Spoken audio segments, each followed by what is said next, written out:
many others, including Maureen, who's driving but tuning in. It's okay. So thank you very much, and I'm happy to see you this morning, and the way Kanu is committed to the work, and formal greetings from the chair, whom we share the glory to be a Kanu member and also lead CMD. I'm certain that you appreciate, by virtue of agreeing to have this convening, the need for the party to continue engaging. Besides the challenges that we're going through, I'll say a few things, and then also touch a bit on the agenda of the meeting and let you go away and continue the conversation. Obviously, the restrictions on organizing, on association, on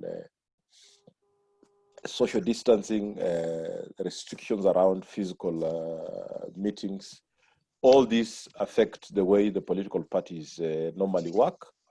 But you will appreciate that we have to go virtual, and this is why the conversations are coming here. So thank you very much for accepting to move forward. The other aspect that we have to keep in mind that this is a time that political parties particularly have to find ways to continue engaging their members, all of them. It is a time that all of us must be mindful of inclusiveness. We have to see that despite the limitations arising related to the economic situation that we are in, how do we ensure that the ones that are not able usually to join privileged discussions like this, how do we bring them on board? How do we support each other? How do we bring the Kanu Women Congress at the grassroots into the discussion table? How do we bring the Kanu Disability wing? How do we make sure that the Kanu Youth Congress and the other less privileged members of the party are engaging in? Because these conversations, particularly at such a time, cannot then be continually a privilege of the ones that are already exposed. Thirdly, I think it's important that you understand very well Kenyans trust politicians to a good level, and therefore you will have to be very reliable conduits of information. It will be a pity if political party members become part and parcel of the problem instead of making democracy part of the solution. And the pandemic may be more dangerous if the political parties and politicians like yourself use your privileged position to churn out information that is not helpful. So my appeal to you is that let us use our opportunity as leaders, as people trusted in society, to be agents of right information as opposed to creating trouble as well. Finally is that they need to adapt.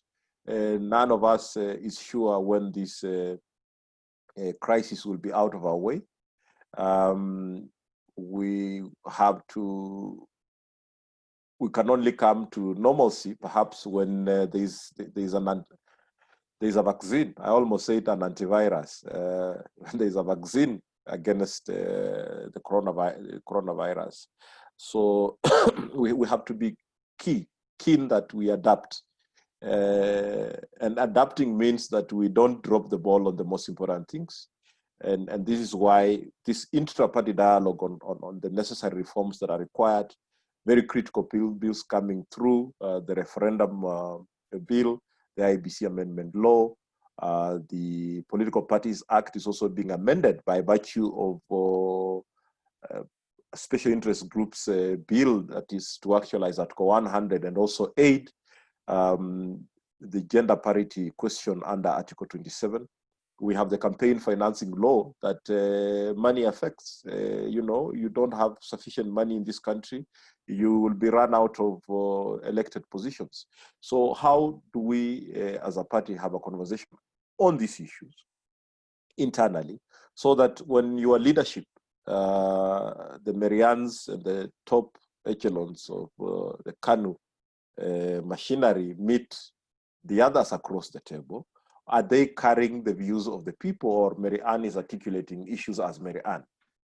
Does what Mary Ann say in those inter-party dialogue reflect what Jepkoech Towet, what Kidi Mwaga, what Angela Njeri would want? Are the spaces that Job Waka is interacting in reflecting the views of the party members, or is it personal views? And this is what we insist on as the better way to sustain democratic and governance reforms. So this is a conversation that begins in the party and pours into the inter-party dialogue. And as you know very well, we are growing the aspect of dialogue in CMD, that beyond intra-party conversations, we get to the multi-party level, also move this conversation into the public space where we get other decision makers to engage decision takers. We engage civic actors, we engage trade unionists, engage private sector, so that collectively you can be sure that we are better off in 2023 than we were in 2018. Because as politicians, as members of political parties, we took these issues very seriously. Thank you very much. And I note that my good friend Joshua has changed his name nowadays. Thank you very much meeting you, Mr. Washington Ogwell. And on that note, I wish you fruitful discussions. Thank you very much. Thank you, Frank, for that brief.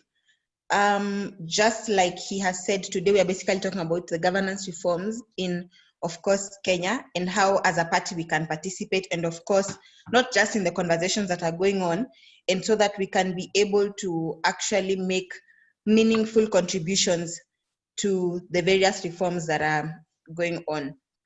And if you look at, I hope we were all able to look at the objectives that we were able to get just as we signed in. So we would like to see how, as a party, we are also able to not just participate in meaningful conversations, but also be the ones to drive some of these processes. How do we participate in some of these processes?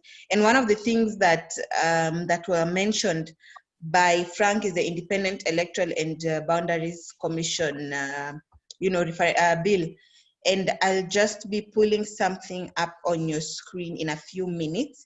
But just before I do that, basically that amendment bill focuses on the selection panel, as well as the procedures of, the appointment of the chairperson and the members of the commission. And if you looked at the submissions that were made, they were basically focusing on how, one of the things that came up rather was how do we reduce the number of commissioners from 7 to 5?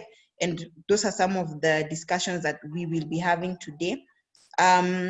I'll bring to your attention one of the changes that they made to the selection panel is that it will now consist of 11 people that will be nominated by a Parliamentary Service Commission, which will be 4 people, 2 men and 2 women, the Public Service Commission, the Ethics and Anti-Corruption Commission, Law Society of Kenya, National Gender and Equality Commission, the Attorney General, the Kenya National Commission on Human Rights, and the Interreligious Council of Kenya. And the same bill also stipulates the time frame which this election panel shall be appointed. And basically they say that in at least 6 months before the lapse of the chairperson or member of commission, or within 7 days, before it was 14 days. So within 7 days of the declaration of a vacancy in the office of the chairperson or member of the commission, under the constitution of this act, the president shall appoint a selection panel. So if you read that bill, I don't know how many of us have been able to go through it and be conversant with it. You will realize that it focuses a lot on some of the gaps, and the gaps that it mentions is the selection panel, how these commissioners are appointed, how do we get the names to the president. All those processes are mentioned there, and I think they realized that gap, and they were able to then put that in the report. So I just want us to discuss on this amendment bill, the IBC amendment bill. Are there any opportunities that it presents to us? Are we able to to give our contributions? Were there any of us that were able to make any submissions? Though going through this, I realized when they said that, actually in the report, they said that they opened up to the public, but there was no submission. There was no submission at all from the public until later on when they now invited different bodies to come and give both oral and written submissions. Then we had some of the groups coming in, and you can see CMD was actually one of the groups that went in to give their submission. So I'd like to just open it up. Maybe we can give, are there any opportunities we see in this, in this IEBC bill, sorry, for us as a party? Is there a way we can also contribute moving forward? I'll just take it, we'll take it from there. If anyone has a contribution. I see our learned friend Kidi has been very jittery during this conversation. Kidi, do you have anything to add? Unmute your mic.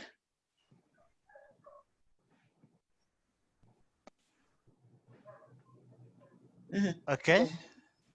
I'm not jittery at all. I was just trying to follow the conversation. Okay. One thing, as a party, there are a number of a few basic questions we need to ask ourselves. First is that why are we reforming IEBC? Secondly is that what are we seeking to achieve in that in reforming IEBC?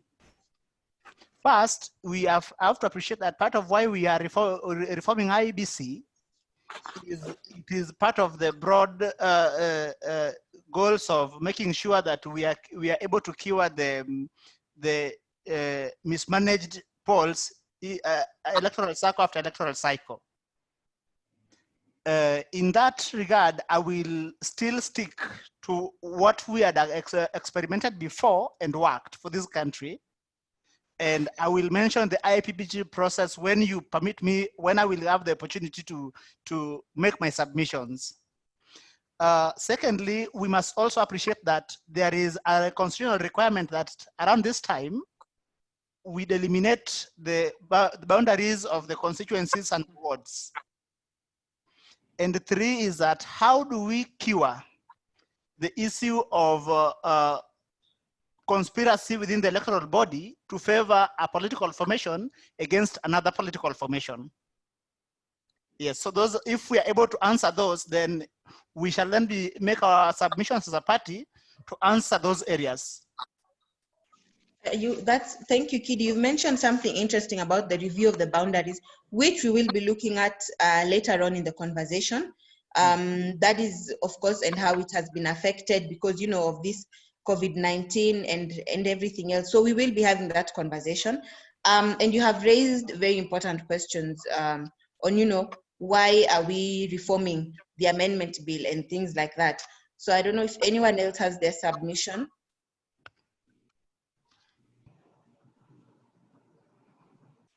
Yes, Betty. Okay. Thank you, Ruth. Thank you, Kitty. Thank you, Range. I think we've really set the tone to have a great internal reflection on our position as a political party in this very, very thorny issue.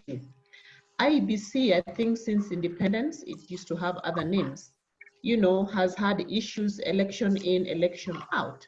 At some point, there was a conversation that, okay, let's come out from being analog and let us move digital.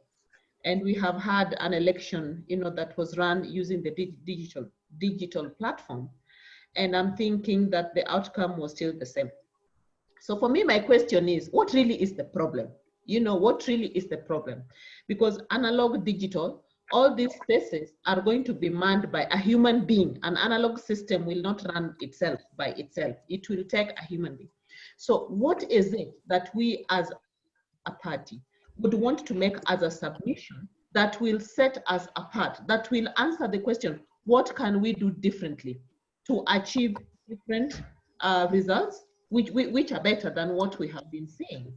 What can we do to compound also the issue of, electoral violence and post-election violence, which always culminate from, announcement of of an electoral process. That is where, you know, trouble comes. And I'm thinking that moving into 2022, it's just round the corner. So my other concern is we don't have time. If you're to make submissions, it has to be really done now. But for me, what I would see as an opportunity is how can we advocate for slots for representations of political parties in these commissions, and then see if we could have someone, you know, from within our party also sit in those commissions, representing our interests, representing us. Now, the issue of the boundary, to me, Kidi has mentioned it, but that is even an even bigger issue, according to me, because we're just also coming from, you know, the census report and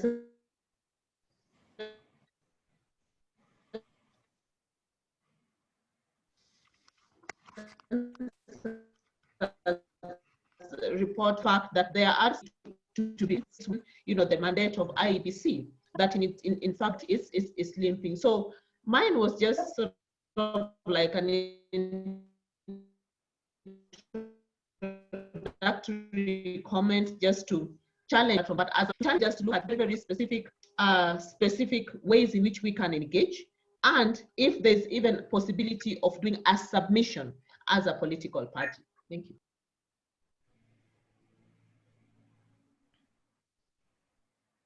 I see Atieno's hand is up. Atieno, do you want to say something? Unmute your mic. Yeah. Okay. Hear me now? Yes, perfectly. Okay. So I wanted to say I've had Kidi's question on why are we reforming the IBC. The major reason we are reforming the IBC is to ensure the credibility and the integrity of the elections, right? And so if we look at the amendment bill, the IBC amendment bill, the major amendment is to the procedure of the selection of the chairperson and the commissioners. Now, what we need to really look at is the inclusivity now that the different parties, the different groups are being allowed to choose the chairperson and the commission. Will that contribute to the verifiability and the credibility of the elections? Because now we are seeing a situation where in each electoral cycle, we choose different electoral bodies. And now the challenge is it the system or is it the people? So for me, I am looking at that amendment bill and I'm thinking, even if we put the right people to choose the chairperson and the commissioners, will that ensure that the people who are chosen meet the standards that we require, you know, who can be able to point right from wrong during the elections? Thank you. Thank you, Atieno. You've mentioned something interesting. And I think I'll just like to make a correction. I've had the word "let us submit" come up again. This was done, I think there's already a report on it. So maybe what we can do is to see how else do we put our voice in, because the bill has been done, the amendments rather have been done, there's a report on it, and still we still seem to be behind as a political party in giving our voice on the issue and in familiarizing ourselves with the document. I see Lemaine's hand is up. I believe he would like to give his wisdom.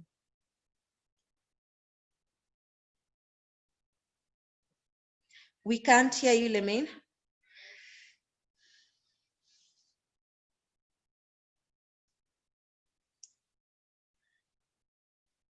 No, we still can't hear you. I think as he...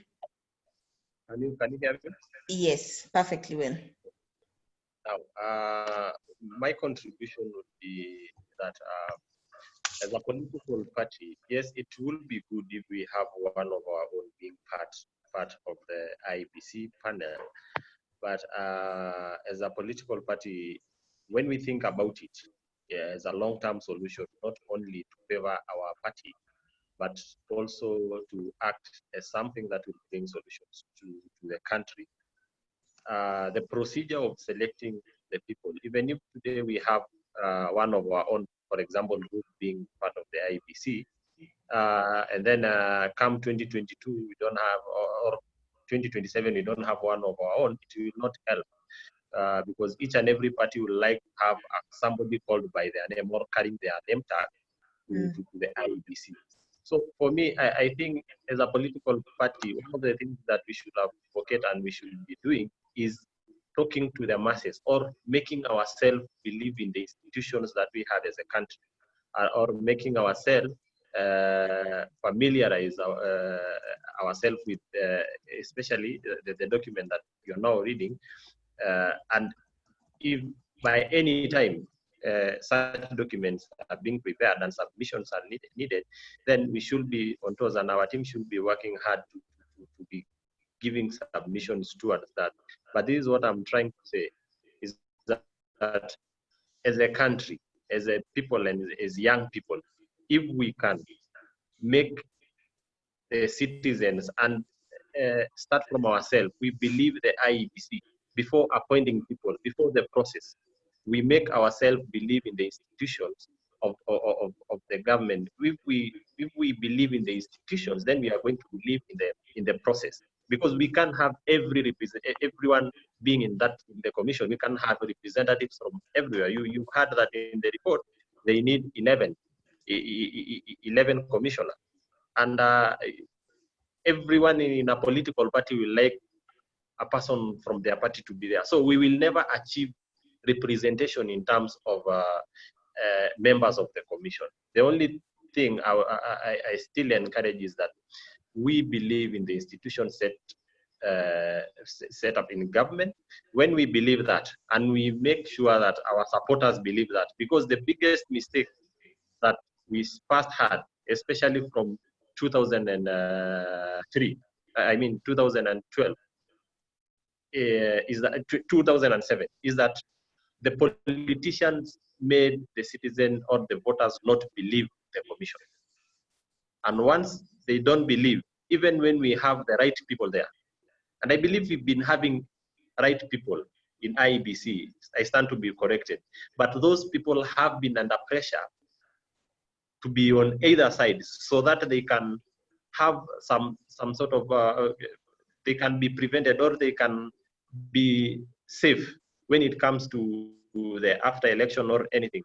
But it's we, the politicians and our predecessors, that have forced the public not to believe in the institutions that are made for election or any other institution in government.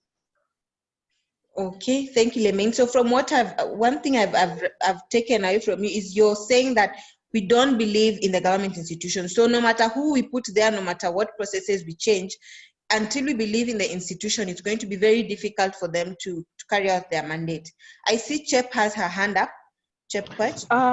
Bolo, I agree with what Lemaine has just said. And for as long as our institutions are not independent, for example, IEBC, the first word is independent. For as long as IEBC is not independent and we have underdealings of the government or the state, or what now is known as the deep state, pulling the strings behind the scenes, it does not matter who we put there.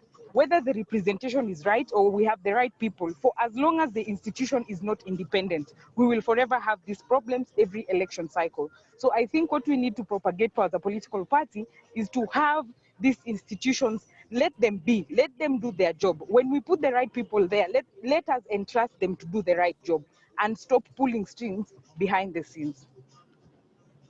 Okay. I see Shamim, so I'll pass it on to Shamim, then we can have one other person before we continue. Thanks so much, Ruth. First and foremost, I'd like to appreciate the bold reforms that as a country we have, and moving forward, there is need to revamp the IBC. You see, when we want to talk about public confidence and boosting what the public has been crying for a long time in terms of the mandate of IBC to undertake its work so well, we need to look where we went wrong and have what I call now some of these changes that could be put into consideration to move forward.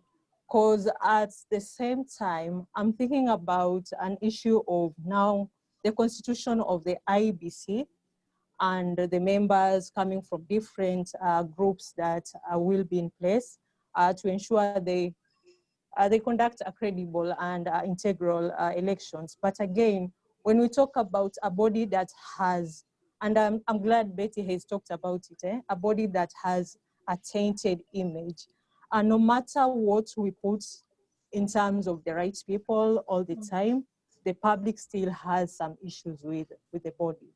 So when we're talking about these reforms that we envisage to have, and also the composition of the commissioners, let's think about how well do we move forward to revamp a body that has a lot of issues. And history has it that IBC has not been able to undertake its work. And for a long time, even the courts have had issues with IBC. So it's not about the people we are putting in place, but rather a body that is mandated and trusted by the people to take its role so well. Yeah. And that's very interesting because we have already, later on, we will also see what kind of actions do we need to take as a political party to remain relevant in the conversation. And there are two things so far that you have mentioned that probably we will repeat when the time comes. The first one is advocating for independence of these institutions. And there's also a point that has really been stressed on encouraging people to believe in the institutions. Because no, you guys have repeated it over and over again that no matter what kind of processes we put, no matter who we put there, people are not going to cooperate with the institutions if they don't believe in them. And so, like I have said, we will be going through some of the action plans that we need to take as a party henceforth. Another thing that I really wanted us to look at was the referendum bill. Now, the referendum bill 2020 has been gazetted and it's due to be introduced in the National Assembly. I don't know how, I'd just like us to, discuss this a little bit before we delve into the other issues. We have been having BBI that's been going on, and we've been seeing a lot of our, elected leaders within the party, and, a lot of our party leaders, both from the Youth Congress, the Women Congress, the mainstream, participating in the Building Bridges initiative. So does this automatically communicate the party position on referendum to the public? How familiar are we as members of Kanu with the referendum bill? How, I'd like us to maybe just, start from there. How familiar are we with it? Are there any opportunities for us as a political party?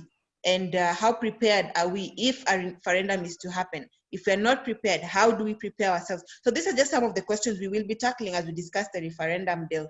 I don't know if anyone has the input. I see we have been joined by the one and only Elizabeth Kimkung.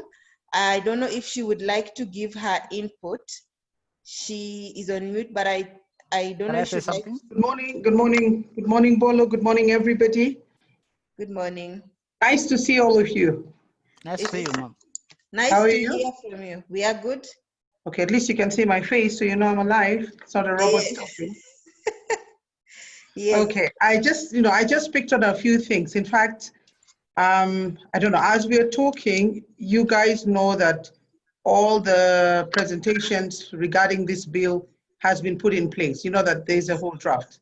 Yes. Right? My question is, did we contribute as a party prior to it being made into a draft? And if we make our contributions now, is it going to go back into the draft? Is it going to add any value, or are we just talking amongst ourselves? That's one. I heard Charles say that we are supposed to be having 11 commissioners. On Section 5 of the Act, they said that we reduce the commissioners from 7 to 5. I think that was the part that I sort of agreed with, because we don't need many commissioners. Sometimes when there are too many people, this is when you start having a few getting crooked. Another part that I also didn't agree with, and I don't know why the party didn't contribute towards this, and that's why I'm still asking, whatever we're discussing today, is it relevant? Is it going to make a difference? Is it going to change anything that has been done, or are we just talking among ourselves? Because when you look at the amendment on subparagraph 2, section 1 of the first schedule of this IEBC draft bill, there is the establishment of a selection of a panel for recruitment. And I feel this should be given a period of existence, because this is where we go wrong. Every other elections, you can have the same commissioner sitting in. Now, if they made a mistake in the previous election, they're bound to make a mistake on the next election. I mean, whatever it is they're doing, they'll carry it forward. Then when you look at the panel that is there, I found that it didn't include the youth, it didn't include the women, it didn't include the people with disabilities. We have somebody from the Catholic bishops, SUPCAM, we've got somebody from the Evangelical Alliance of Kenya, we've got Hindu Council. Where is the youth, who are the largest voters? Where are the women? Okay, where are the PWDs? How come they were not included in this panel? Then the panel becomes a little bit biased when you look at the Constitution. Is the representation right? Or is it supposed to be representation from religious bodies? You know, we have to be clear on certain things. Those are the things that I had picked on this bill when I went through it. And I felt if those were added, then we'd feel it was fair to have a youth there, to have a woman, to have a person with disabilities. What makes us not have a youth as one of the commissioners? What makes us not have representation from PWD as one of the commissioners? What makes us not say that let there be a woman representative?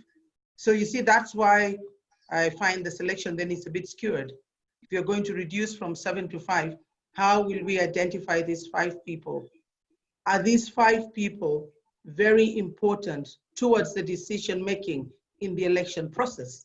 And how do they influence then? Because if it's just random people, what are their qualifications? You know, that also, when you look at it, it boils down to that. So basically, that is my contribution towards this debate, please. Thank you. There's something important you have said, and I think I'll just like to repeat it. You have asked, why did we not give our contribution as a party? And are we able to contribute now? Because we are aware that there's already a report that has been done on it, there's already a draft. So maybe as we come and look at our action points henceforth, we really need to look at why are we behind the conversation? And one of the reasons we're having this conversation is so that we are able to, one, familiarize ourselves with these documents. Find there those that may have passed us. How do we now familiarize ourselves with it? How do we participate in the ongoing conversation that is, you know, already taking place? And what are some of the things that we can do to make sure that our party members are also familiarized with these issues, they're sensitized with these issues? Some of the bills we will be discussing, which is what I had introduced next, is the referendum bill. We know that is a conversation that is going on. How do we ensure we are not left behind? We have, you know, the Political Parties Act that Franklin had mentioned. So these are some of the conversations we want to see, that for those that we have been left behind, why were we left behind? And what can we do henceforth to ensure that we are also able to participate in the conversation? We are also able to, you know, remain relevant in the different processes. I believe that was our last contribution on the IEBC amendment bill. So I will introduce us to the next bill, which is the referendum bill. And I'd just like us to, once again, I'd like Can I to say something? ask, yes. Ruth, can I interject, please? Yes. As we're discussing the referendum bill, do we have a copy of what the party presented? Have you seen that copy? Has all the people participating in this meeting today seen that copy? Do we know what the party presented? Oh, okay. Personally, I do not have the copy. And one of the questions I had actually wanted us to discuss is, was the party able to give their contribution, and are the members, you know, familiar with it? Because when the time comes and, you know, as a party, we are, different members are being asked what their opinion is on behalf of the party, then if we are not familiarized with the document or what the submissions that the party contributed, then you will find that Marianne says something different, Job Worker will say something different, for example, Chepkoech will say something different. So one of the things I wanted us to discuss is, were we able to give in our voice, and are we familiar, do we even know that there's a process that is ongoing? So those are some of the discussions I wanted to just so that we can know how well conversant are we as members with the processes that are going on. So Ruth, did we invite the ED on this meeting? I think we should have, because I think there was a presentation done with the SG. I remember that so clearly, but the ED was with him. So he should have been invited for this meeting. He should have come with that copy, and he should have been able to highlight to us some of the things that were discussed. Because, you know, I think this is a great meeting. It's a great setting. It's good for us to meet and talk. But I also feel that this is the time that we should start correcting some of the weaknesses the party is having. We are all members in our own right. We all represent the party. We should know what the party is doing. And if indeed it was done, it should be in the office at the headquarters, and it should be laid back there to all of us to be able to access. Anybody should walk in there and read, what did we present for the referendum? What were the points? All the meetings we've been having when Conrad was sponsoring some of the trainings, did we include those in that?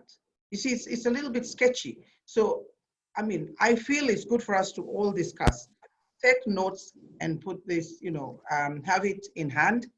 The next meeting, maybe if we didn't invite the ED today, we invite the ED and then let him also shed light. Because otherwise we are having our own opinion, and tomorrow you'll wake up and you'll find something printed in the newspaper. These were the contributions to the Kanu party. And then most of us or some of us are not even aware. Then leaves us in some little dark corner, which I don't feel comfortable with. Yeah. Just on that, I think Joshua will be able to tell us if we're able to get the ED, but I would like to get the input on the same from Langat and Kidi, because they were in the committee that was in charge of, you know, taking the opinions from the party members of what should be included, and they were able to come up with a draft. Then we had the contribution that was made by SG at KICC. So I'd like maybe to, I saw Langat's hand was up, then maybe from there we can have Kidi, because they were part of, you know, and at TNO as well, they were part of the committees that were. So was I. That's what I'm saying. Okay. So the day the presentation was made, the SG took the presentation, okay? And I'm not sure if what we had discussed, because the ED was in all those meetings with us, but I think the ED went with the SG. So I'm just asking if the SG made the presentation on behalf of the party. I think it's just prudent for him to share what he presented, but leave it in the Kanu office for all of us. We're all members. We should know what the party is doing. It cannot be a document that somebody will go and put in their drawer and lock it with a key. But that's what I'm saying. Let's try and get the ED so he can actually tell us. I think it will help us. It will also guide you when you're, you know, proceeding with these talks today. Okay. As we thank you, Ruth. Thank you. Thank you. As we work on that, on getting the ED and, you know, the draft. Langat, you had your hand up. Oh yes. Thank you very much, Ruth. I think the party presented, in my view, it presented its done. We might disagree on how it was presented, but the SG did present a document. And that's the point. As a party, we presented our stand. Now, the document was subject to contribution from public. The last time are you getting me? Yes, we're getting you.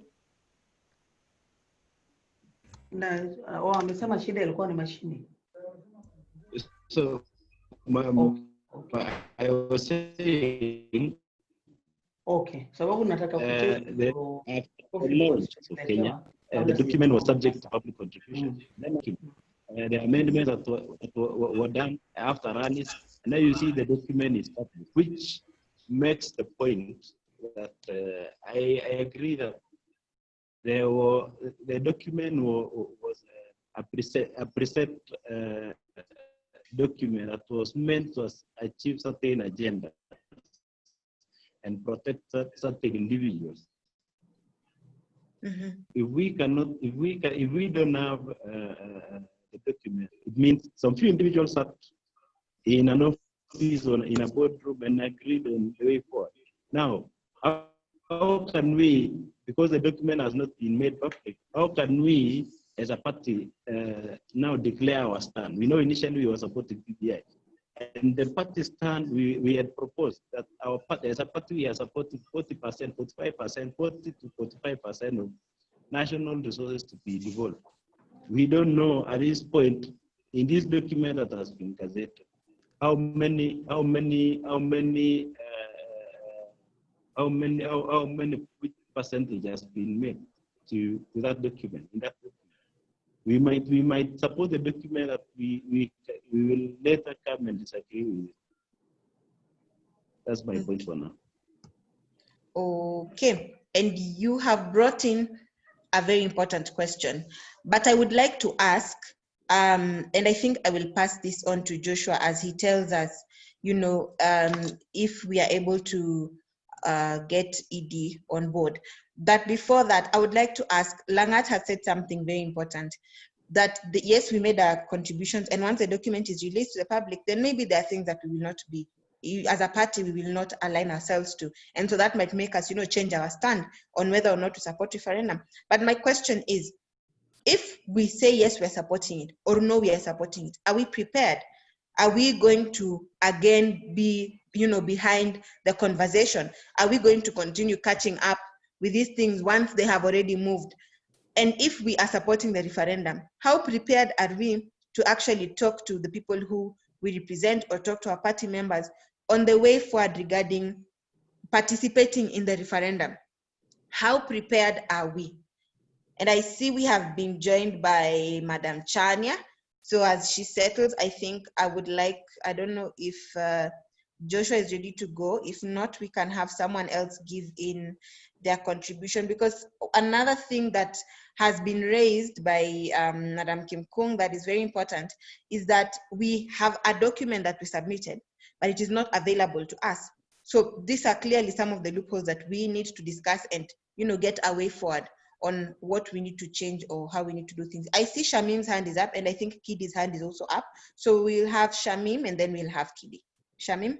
Okay, thanks, Ruth. One thing I'd like to allude with what KWC Chair talked about is access to information, which is in the Constitution of Kenya. And when we talk about that, even with this party and even with other political parties and other avenues that we are in, we always talk about the issue, because now everyone could be able now to align themselves or maybe to some extent agree to what the party is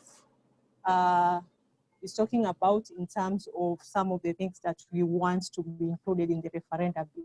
But then I'd like to say something, and I noticed that even when we had these BBA rallies in Mombasa and other counties, we had conflicting or we had parallel people going, saying others are against it, while others are also supporting the BBI. And at the same time, we as Kenyans or as an individual, you cannot force somebody to agree to something that they're not open to or they do not support it completely. And going forward, we are talking about a referendum bill. And one thing I'd also like to say is most of the people that I work with at the community level do not really think about the referendum bill at this particular time. And to some extent, they do not agree with the referendum because they feel like there's a lot at the moment, and referendum is not really a very crucial point at this particular time. But again, putting this into consideration, I'd like to say that some of us, even within our own circles, we were able to give contributions to the ongoing rallies that were happening that had actually come up with this bill, and which is of or very important, because now we're talking about public participation that is envisaged in the Constitution of Kenya. But again, when we talk about the referendum bill, not everyone will agree with it, including I myself, because I was of the idea of some of the things that I feel this referendum bill will have left out, or even with some of the things that we contributed during the Building Bridges initiative rallies that we feel were not put into consideration. I'm talking about some of the irreducible minimums that I believe in terms of gender equality, issues around the Bill of Rights, which I feel is a dead wire and should not at some point be touched. And it's a live wire, sorry. And at some point I felt like when you talk about those thematic areas that the BBA was talking about, even in regards to what will be in the referendum, we felt like it left out some very crucial points that we can relate with. And at some point I felt like as an individual, am I prepared to go through out there and convince others who believe in me and also are my followers to actually go out and support this, or will I sit back and see how things unfold? And I'm glad that the party has brought in this crucial document so that we scrutinize it and we see if it really resonates, because at some point we really need to work as a collective voice, and so that we don't have conflicting ideas left, right, and center. And I'm glad that the party has brought such a very good engagement or discussion so that we can know how well now do we move forward in terms of the referendum bill. Yeah, thank you. Okay, we had Kidi, and then we will have Madam President. I see your hand is up, so Kidi. Okay, thank you. Well, one, before we move into the referendum bill, permit me to weigh in on the IBC bill.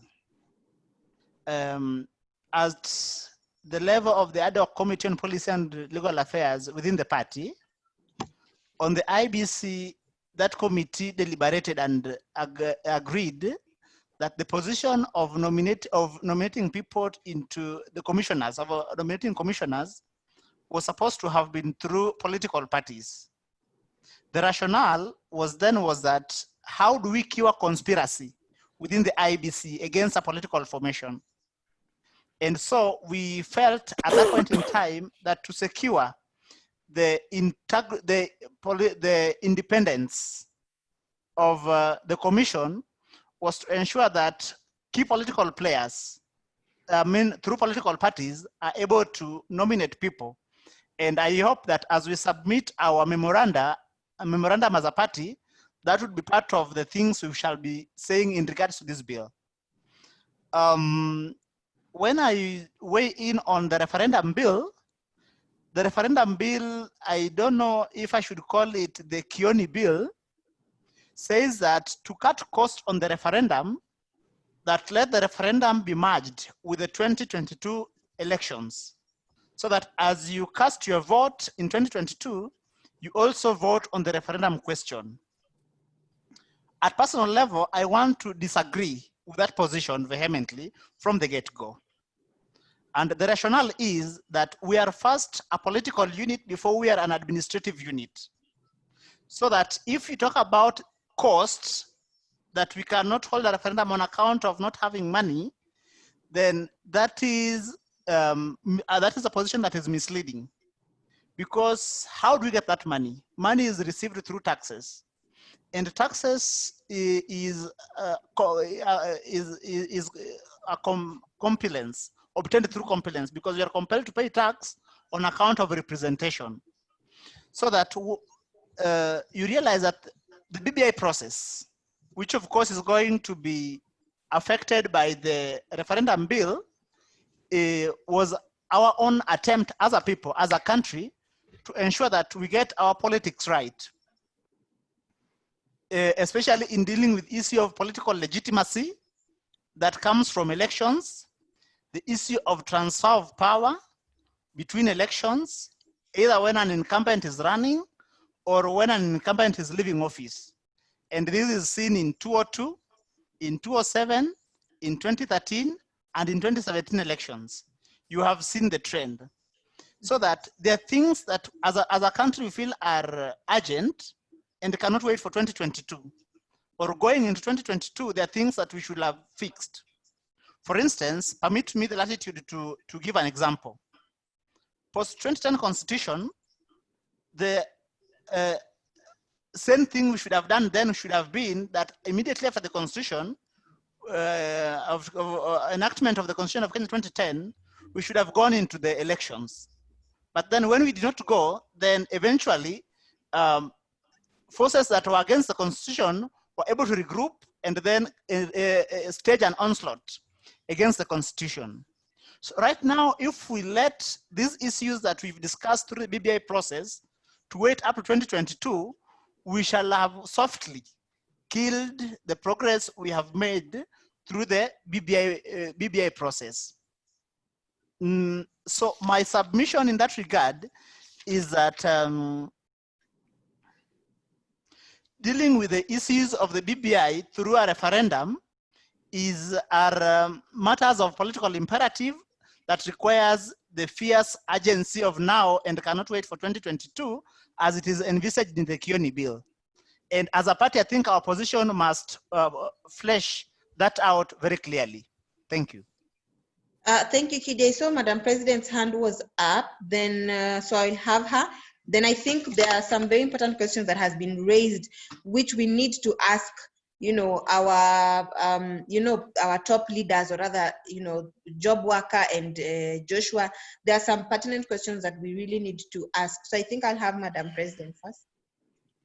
Thank you, Ruth, for the opportunity also to just chime in this conversation. I'll go straight to a couple of observations on the BBI conversation. I will agree 100% with our chair, when it's clear that we need to be getting information and communication running throughout the party the right way. So I think it's a lesson, that we have learned, because then how do we do justice to this conversation if it appears that not many people in this platform, have taken a look at what our thoughts were, as a party.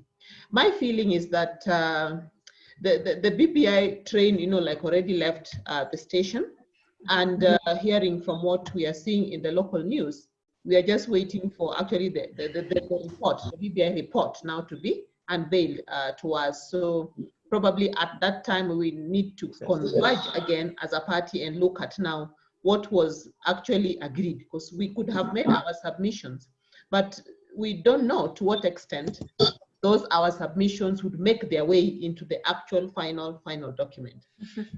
Even more importantly, if you look at the news the last few days, Baba held a meeting with key women leaders, holding various, dockets representing various political parties. I saw Women Rep Homa Bay there. And while the move is great, I mean, there's a conversation, targeting women on perhaps the BBI, report, whatever it has reached.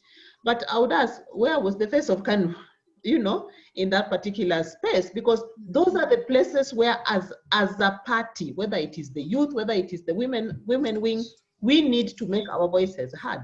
We need to make our faces, to be known. And as Ruth keeps saying, is it that we are always coming back, to Sha Achwa? It's like we're always catching up. We're always playing catching up. Or we should rethink together on ways in which we can actually be active players, in the active field of battle, if you allow me to use that word. Thirdly, now this BBI, for me, I'm just thinking that if you ask the regular Kenyan, the common Mwananchi, Mama Mboga, on what their thoughts are about BBI, actually they have they don't have the clue of what even this BBI is all about, except if you're Tanga, then you're opposing BBI. If you're Kieleweke, then you're supporting BBI. So if they hear you speaking pro BBI, that this one must be belonging to this wing, or the other wing. But to what extent, really, with all these public participation things we're seeing, even the BBI rallies themselves, are those platforms where the youth, where the women can really be educated on the thoughts, on the draft, of things that are in there. And I'm beginning to see a huge opportunity, like with the Jukwaa as a platform in itself. I see that as one of our greatest opportunity and the lowest hanging fruit, that the Jukwaa team could pick segments of what our thoughts as a party was, into the BBI process, and just get those conversations going, because the BBI conversation must be sustained. The momentum must be sustained. And I'm thinking our voice as a party, must really, really be heard loud and clear going forward. Even if we have missed a couple of processes, there's nothing we can do about that except learn lessons from them and move forward.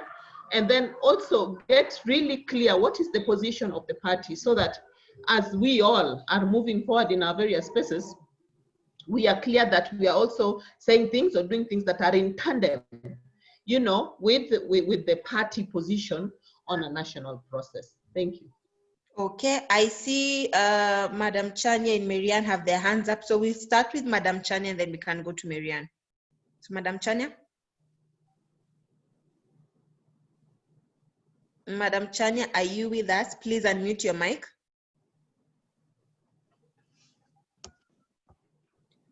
Okay. I think as we wait, yes, we can hear you. Okay, I'm just saying I'm a bit late. I had some challenges. Allow me to catch up with you. So you can go ahead, just reporting my attendance. Thank you. Okay, all right. Marianne? Okay, good morning, everyone. I can see Madam Chair, Bariako. It's been a long time. Hi, Yeah. how are you, Marianne? Nice to see you. You too, thank you. Yeah. So I'll bring just maybe a different angle. I agree with a lot of the comments that we've had from most of the speakers this morning. And I guess we are all looking out for Kanu, and it's a good thing, because we're talking about whether whatever it is that we've said, whether it will be actioned or we're just speaking among ourselves and maybe looking to the future, how to do things differently. And maybe I'll just bring an angle of the post-coalition pact that was just signed on 10th May between Kanu and Jubilee. And yes, I saw what Madam President was talking about earlier, about the team. I saw Shebesh, I saw the CS Gender, I saw Charity Ngilu, Governor of Kitui. Yes, and I was hoping I could see Madam Chair, or even if they were talking about elected or people who were already representatives of in the parliament, I would see Senator Abshiro, but we didn't see someone in Kanu. And I think for me, the post-election pact that we signed between Jubilee and Kanu should present such opportunities going forward. And I think even if it's not, even if we're not able to plug in, because I was just looking at the bill that was drafted, the referendum bill, I don't think we'll be able to do much. I look at the IBC bill, I'm not sure we'll be able to do much, but I think going forward, we can make sure that we have representation in most of these groupings going forward. And that is because if we're in a post-election coalition with the government, then we should be involved in most of what the government does. And I think that for me will be the key highlight and what I would want to see going forward.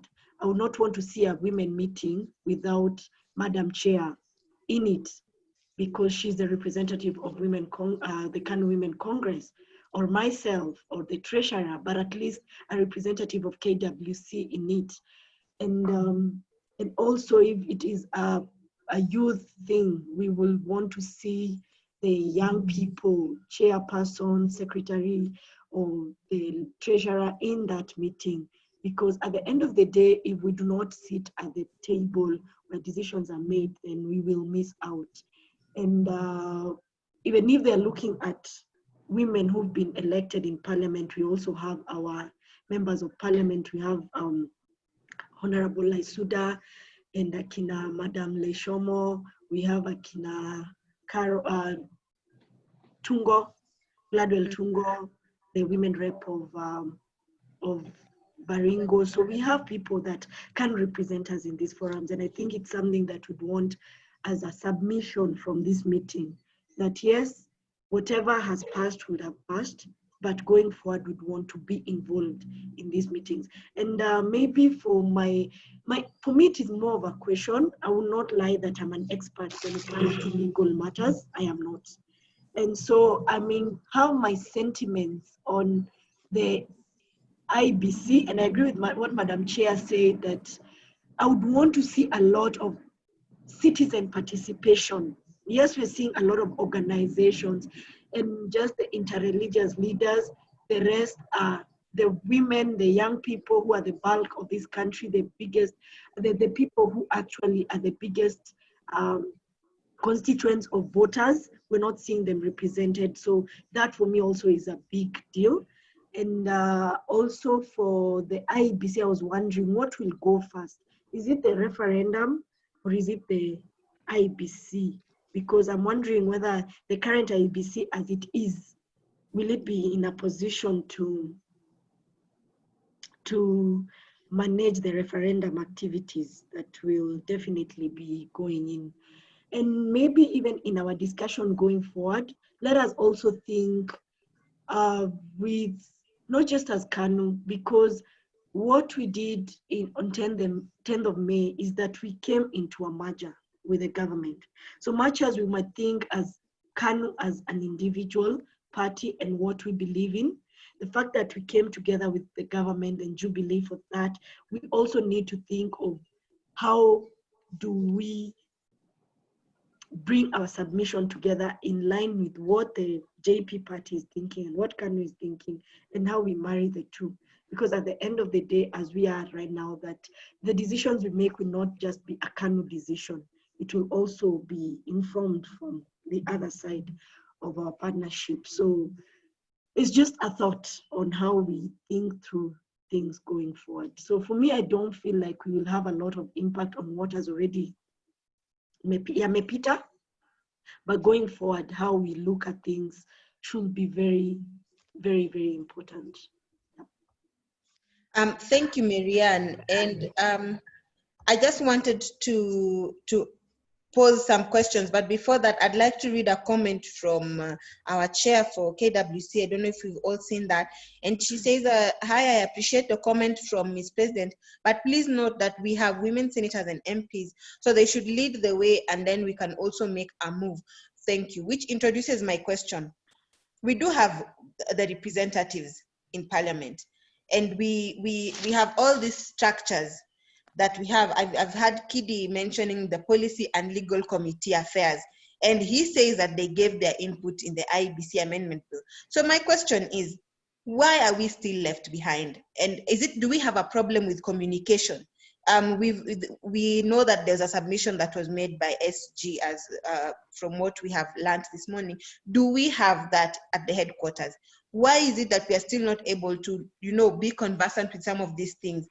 Yet we are the ones supposed to represent, the party out there, represent the party's views. So how do you represent the party's views when you don't know exactly what the views are? So maybe we will come to, way forward. We will do some action points that then, and timelines, so that we can be able to ensure that we don't have this problem again. So that we can be able to ensure that, just like Betty was saying, when we have the women there, then we have our representatives there as well. And what Marianne brought out is, how do we ensure that we are able to maximize on the opportunities from this post-coalition? Because that automatically put us out there, but then we are out there and we are not, utilizing these opportunities. So how do we ensure that we are able to maximize on those opportunities? So before we do, with the way forward, we need to know what are some of the loopholes that we are having that are hindering us from participating, or rather, participating in the processes and the ongoing conversations. I don't know if I saw Angela's hand up. Angela and Manasseh, we've not heard your voice. It would be good to get your input on the same, especially Manasseh in terms of the communication aspect of it, because we will discuss later on. Once we have our position, how do we communicate what our position is to the rest of the people? So Angela? Good morning. I think I can comment on the IBC and the referendum. My apologies.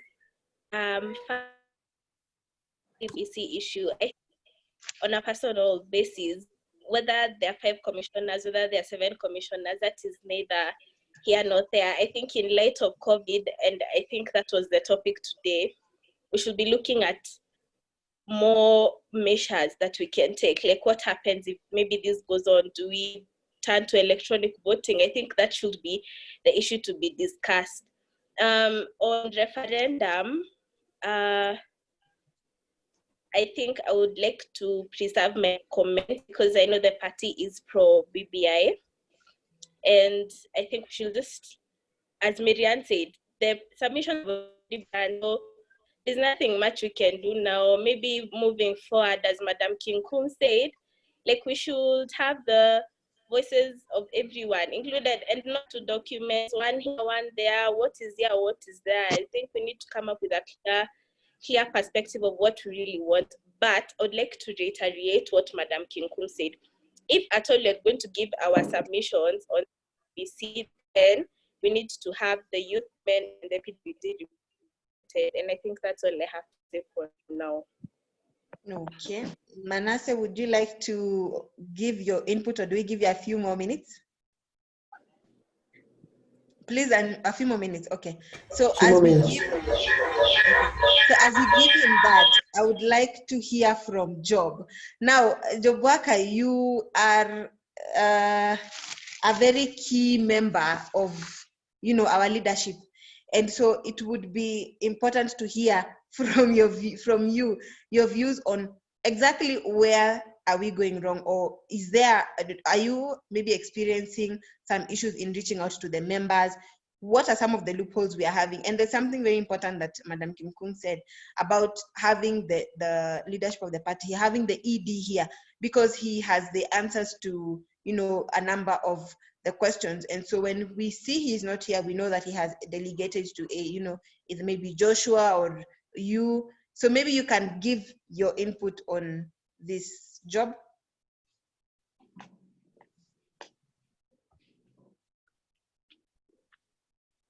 I am just a participant, just like everybody else. One, nothing has been delegated to me. So these are my views, personal views. One, what has come out is that from my own opinion, again, is that we are somehow fragmented in the way things are happening. That's why we don't have this, we are being left behind, or we are catching up. We always play catch up. For example, if truly we had Kidakidi's subcommittee functioning in a structured manner, and whereby it is, and then they have their own submissions done and were given to the ED, they would also have given the same to the parliamentarians, so that they also take our views to, let's say, for example, this committee for IBC, because political parties were represented in that particular committee. But you look at most of the members, the MPs, we can't see a Kanu guy even in that particular committee. So it means that even the Kanu MPs who were in parliament, none of them even took time, or was either not interested, or they had nothing to go and submit. To me, that's how what I'm seeing. Because if we had done something initially, and what I know, there's supposed to be, let's say, a legislative research, something going on, committee going on, so that we come up with some of these things, what we want to, some of these bodies and some of these places, then would have given them. So that's where we're going wrong. Two, I think, again, on my opinion, we are talking amongst ourselves.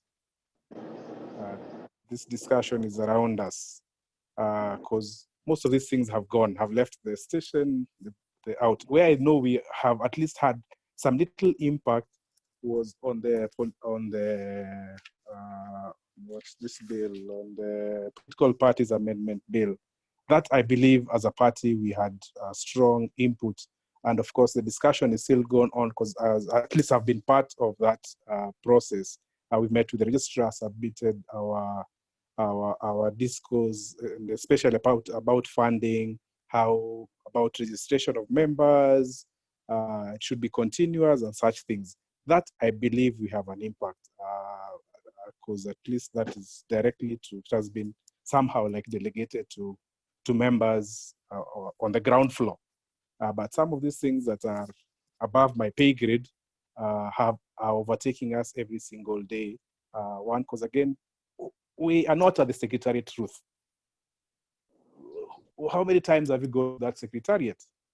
There was a war between that document that was submitted between SG and the other that came from Kidi. And I remember it was a big thing. Till today, no one has seen that document. Now, the conversation we should be having, again, is that if we look at from the BBI report, whatever that was done, were some of our sentiments captured from that document that was submitted. Again, no one, maybe Kidi has that document. Kidi should have actually have presented and said, this is the document that us guys had done, and this is what we hope that the SG presented. So we should have the two documents, what SG presented and what Kidi committee had done, so that we all see if they're all together. But again, my personal opinion is that there must be a functioning secretariat so that we are not overtaken by events. And that functioning secretariat must have effective communication from top, bottom, that again, we all are able to participate fully. Without that, honestly, God knows. Thank you. Thank you, Jobwaka. And you have mentioned the Political Parties Act, which we will discuss. And I see Washington Ogwell stroke Joshua.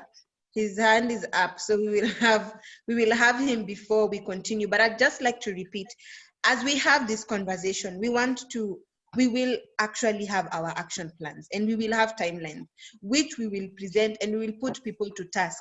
And we will make sure that we are able to follow up on this, because we're not just having this conversation. We do not want to continue pursuing and telling people out there that, in 2022, we are actually going to be in government. We actually we've merged with the government, with the Jubilee government, and yet we are not able to participate in anything. We have nothing to show for it. So these are some of the small steps that will help us get there. So we will actually have a way forward as we conclude the conversation later on, and we will have action points that we will put across. So I will have Joshua, and then after Joshua, you will allow me to touch a bit on the next bill that we will be discussing, so that even as we come up with a way forward, we are able to come up with those that cut across, and just to familiarize ourselves with it. So Joshua, stroke Washington. Yeah. Thank you, Ruth, for this opportunity. First of all, I'd like to thank CMD for hosting us. Also, thank you all individually and collectively for participating in these constructive and honest deliberations. I've heard the sentiments of most of our members. This is just one of the processes that the party has engaged in ensuring that we are on track. You talked about the BBI report, you've talked about reform, you've talked about ECK. This party is an old party and has been at the forefront of governance reform in this country since independence to date. We are still in the forefront, even though there has been gaps. And in fact, in the last presentation that was done by our SG, there were issues that arose from the manner in which the presentation was done, but a presentation was done on behalf of the party by the SG, and a team was also constituted that I was part of, that also enriched the party's position. The only challenge that we had was that it was to be presented in a manner in which most of us wanted, but then that was not done. But then I believe that the views of our members individually, because I know members like Chania, Mheshimiwa Kamket, and many others also made their contributions within the counties. So we are not totally left out, but we have lessons learned from that experience. And we are out to reform this party. We are out to revive this party. Job has talked about the secretariat. The party has been doing some reform measures. We now have a strong youth organization that is recognized out there and also within. We also have a women congress that is also working. We have other arms and other organs of the party that we are still struggling to make them function effectively. Amongst them, the secretariat and probably the parliamentary group and the MCA caucus and other departments. So there is still light at the end of the tunnel. I can promise you that.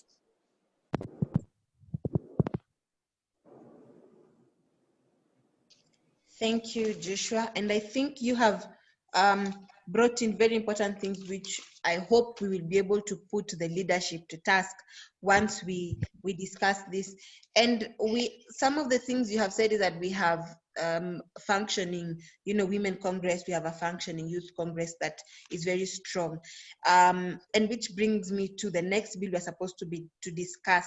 And just like I said, we are not exactly pushing away, the other contributions on the other two bills we have discussed. We are going to come up with some of the way forwards that will cut across so that we can be able to apply them even later on. And so we are to discuss a special interest group bill, the representation of special interest groups laws. And what is referred here as a special interest groups are the women, the people with disability, the youth, the ethnic and other minorities and marginalized groups. And this bill basically seeks to amend laws to give further effect to Article 100 of the Constitution to promote the representation of special interest groups in Parliament. It bars IEBC from accepting the list of candidates nominated by a political party unless it is satisfied that the political party has complied with some of the things. And some of the key areas I'd like us to discuss is that the first thing is that this act seeks to require political parties to enhance representation of special interest groups in elective bodies by ensuring that their nomination lists comply with the provisions of Article 54 and 81 of the Constitution. The Act also seeks to require IEBC to ensure lists submitted by political parties seeking to participate in any parliamentary election comply with the provisions of that same article of the Constitution. And I just like us to discuss this. How prepared are we as a party in terms of, because you can see here that it basically tells us about, it basically seeks to have more of the women, more of the people with disability. And that brings me to the question, do we have a disability caucus? And I think a number of us who have engaged in various forums, we have this question quite often. Are we prepared? Have we prepared our female aspirants enough so that even as we take our list of the elections, rather the candidates that will be participating in the elections, we are sure that these are women we have prepared, these are party members who know what our ideologies are and therefore are able to carry out their campaigns according to what we stand for as a party. So I'd just like us to have a discussion around that, because we know at some point there was a conversation when this bill was being drafted, there was the conversation of giving the women direct tickets. But then there was another question of how do we ensure that these women you're giving the direct tickets to are actually women of substance, or are women who you are sure that as a political party will be able to cleanse that seat? Because at the end of the day, political parties exist to seek power. So I'd like us to have a conversation around that. And I would like Marianne to kick this conversation for us, being one of the former aspirants. Okay, I was just putting my thoughts together. I don't know if anyone else is willing to go first, but what just came to mind was, and maybe this should be between the KWC, but I thought of maybe having a discussion with Madam Chair and the rest of the KWC leadership to just see how we can actually look into that, ask ourselves the question of how well have we prepared our female aspirants. I've even just written it down. I think that will just be a point of discussion for us. And thank you, Ruth, for bringing that up. And also, I think I'm imagining now, because not much has been done on this particular. Has a lot been done on this bill, by the way, Ruth, before I continue? So on this bill, there is actually yes, a lot has been done on it. And again, I don't know if the Policy and Legal Affairs Committee was able to also give their submissions on the same. From what I see, this was, I think, concluded last year in July. I stand to be corrected, but yes, July last year, 2019. Okay. But sorry, before you go on, Marianne, it would be important to know, are we familiar with it? Because it is one thing to go into an election and not know that we need female, aspirants, for example, or young people, or we need to identify these people. So we approach the election and then we realize we have not just prepared them, but we haven't even identified them yet. Identified. So that's maybe some of the things I would like us to discuss. So thank you. Actually, Ruth, that's what I was just telling you. Thank you. And I don't know, for me, I think it's a point of discussion that we'll have with the KWC leadership on the next step, because one of the things that we were able to do, and we've been doing with the help of our partners, is launch the KWC in the different counties. And I think for me, this, now that you brought it up, I think it's something that we can put in our agendas as a future program on preparation, even identification and preparation of our female candidates in these different counties, especially where we've already launched.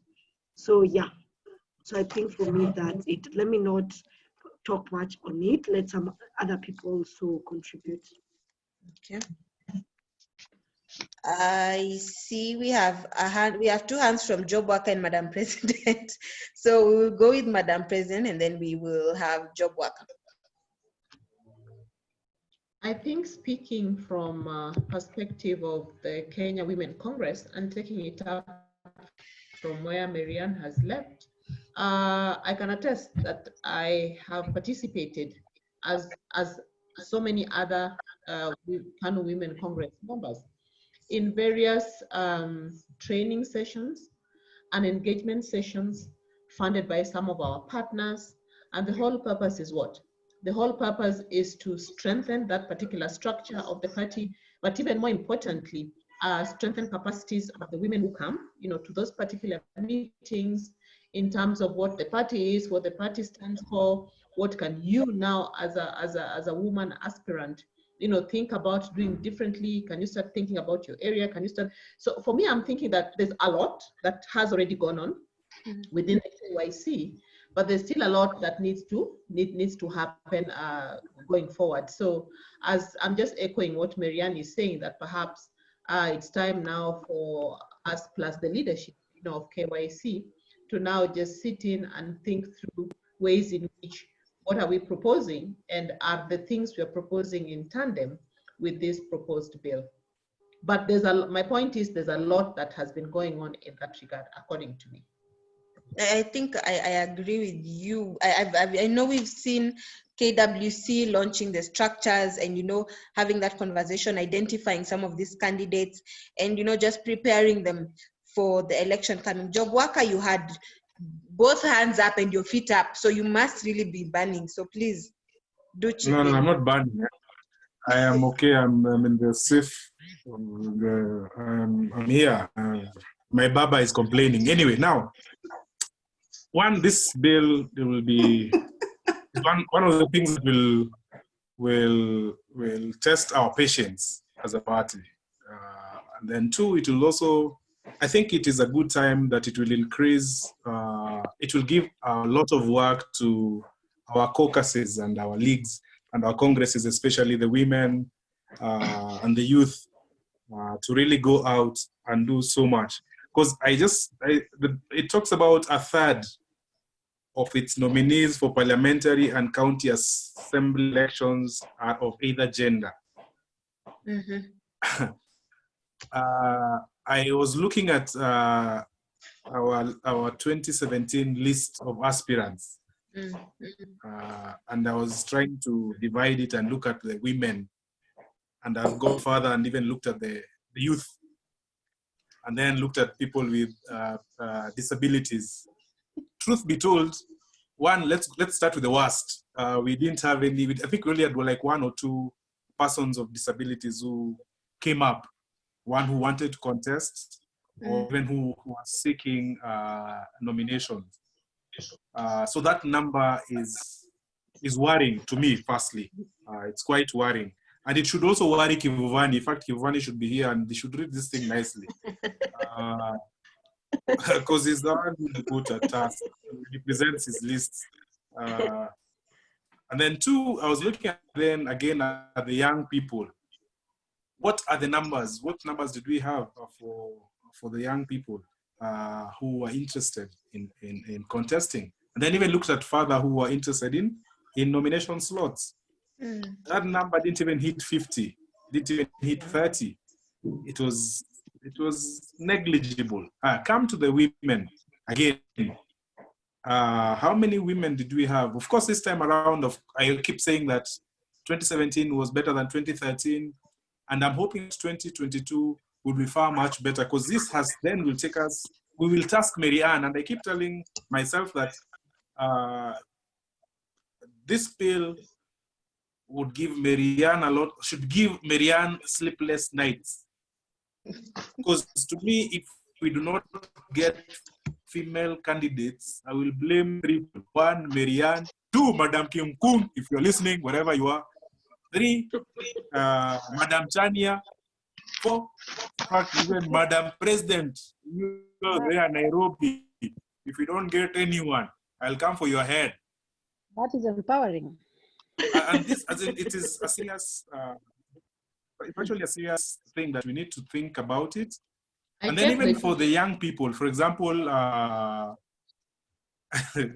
even for the young people and the KYC in particular, what are we doing? Are we just having feel-good meetings? Or in those meetings that we're having, are we seriously identifying potential candidates so that even if they don't have the resources, but they can be able, but they look like, for example, can be harnessed. Like, for example, Marianne was harnessed by, she needs to send them pesa. Anyway, so we need to, whatever we are doing from our Jukwaa talks, from any other meeting that we are holding, this meeting should be able to, should have a target. Because there's no need of us presenting lists, for example, in the election, come 2022, and we can't meet the threshold. What will that mean for the party? Because there will be actually a serious thing. We might end up losing out. So the conversation today, this bill has already sailed again. It has sailed because it looks like it was actually published on the 11th of March this year. So it's already left the station and it's on. We have to catch up with it. So work of the party right now, the different institutions that are in the party, is to ensure that we meet this quota that has been put to us. So Ruth, when you're doing Jukua, why are we doing Jukua? So the conversation should have been, why are we doing Jukua?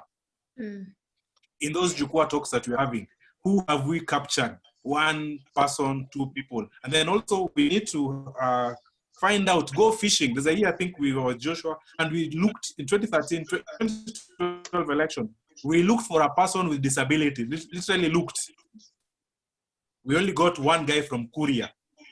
The only problem, he was opposing our vice chair, Engineer Manga. So of course we had to kick him out.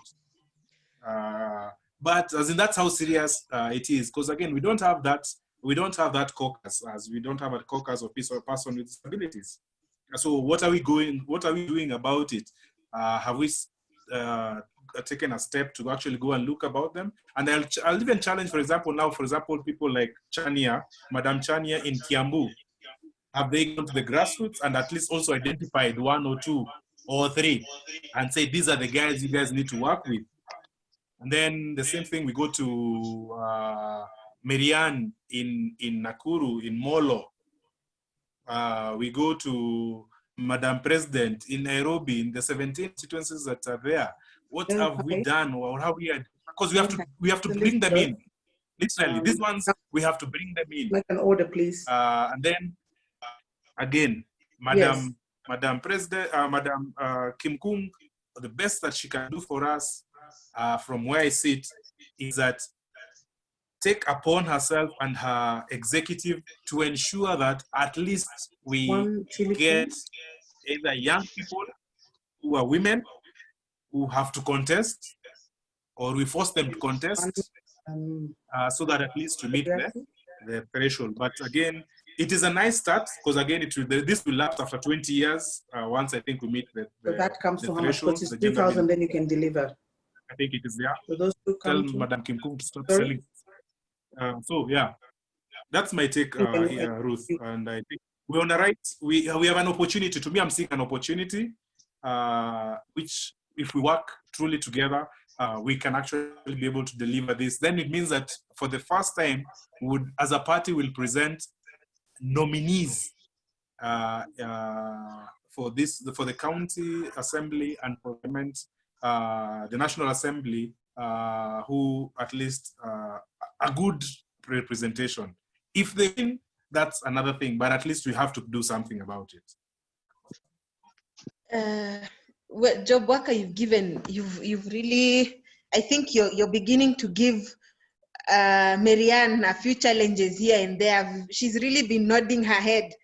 And Lemaine was somewhere here. I don't know where he has disappeared to, but I would like to also hear his contribution, because you have mentioned the Jukwa, and you have asked, and if he's not here, see Angela is here, one of the leaders. She can also help answer the question. We've been having Jukwa. Have we been able to, get some of these young people who want to vie?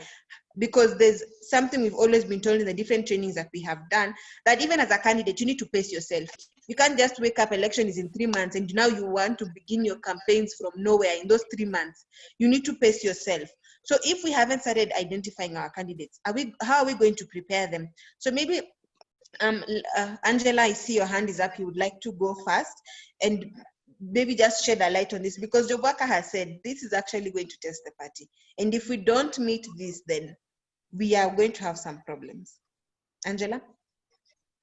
Okay, so thanks, Ruth. Thank you for bringing up the Jukwa. I think I'll be able to answer that. Especially in our online Jukwa, we've been able to reach at least per session over 10,000 people. And of those 10,000 people, I personally have been getting a lot of inboxes of people saying that they want to buy, they're from this constituency, they're from this ward. So what we do, we take their contact, have their contact, and we add them to our WhatsApp group. So from there they can grow, because that is where I think it all begins. Yeah, so we have that in check. Whoever asked the question, I think it was Waka.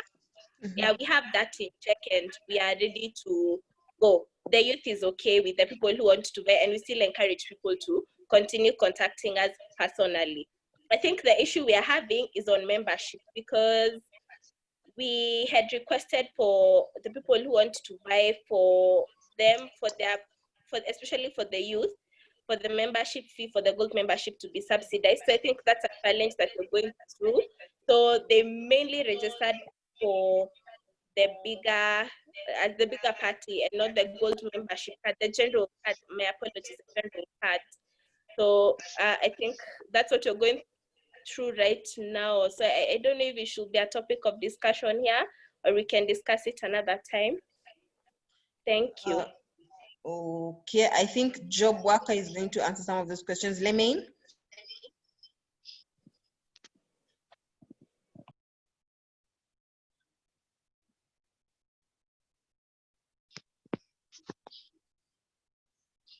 Lemaine, we are not able to hear you.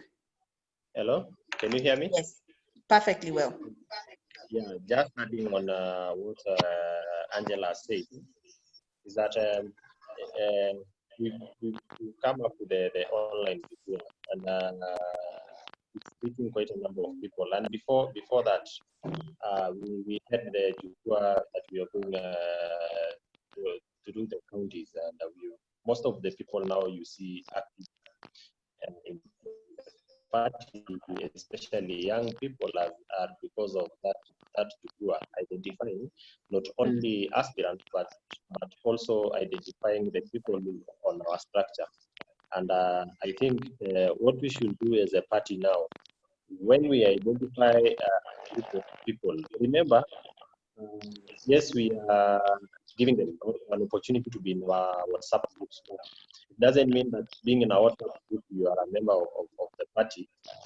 We should also encourage them to register. And as Angela said, the challenge is actually the cards, because most people will not understand the delays that we have or the process that we are going through, so that we can get the cards right, or the cards to them. But if the office could help on quickly facilitating the cards, then we will have so many people coming on board and feeling secure that yes, I'm in the party, I'm secure because I have my gold membership card, or I have my card with me, and that is a way of assuring a person that yes, you are in the party. But also, when we identify the candidates and we are sure of them, I think it will not do justice to the party, only giving tickets to members so that they can fight. I think vigorous trainings should help, because we might have in 2022 a majority of members of parliament and in the Senate as members of our party, but will they have the capacity in the parliament? Will they be able to actually drive the agendas of the party in the parliament? Because it's one thing having numbers in parliament and having quality in parliament. So when we identify these people to the party, I think so much training is needed. And I had President saying, when we identify these new people and we assure them that they are going to use our party to go for elective posts, then we should have for them, so that when they go to parliament, when they go to the Senate, we have quality representation rather than having quantity, and we feel not represented. We might have, like when we look at the Senate, we feel like we are even the majority just because of the quality of the leaders we have in the Senate. When you see Madam Mamshiro, she does a lot in the Senate, and most you will think that Kanu has the majority in the Senate. So what I'm trying to say is that after getting after identification, let's try and make sure that we provide training for them so that we can do justice to the party. Thank you. Okay. Thank you. I see we have Chep Koech, her hand is up, so maybe we can have Chep go first. And as Chep prepares to talk, I think Job Worker, as you get all the questions, one of the things you can also answer is, I'm seeing the youth have said that, they've been having the Jukwa, they have candidates. how often do you receive this list of the candidates that they have compiled?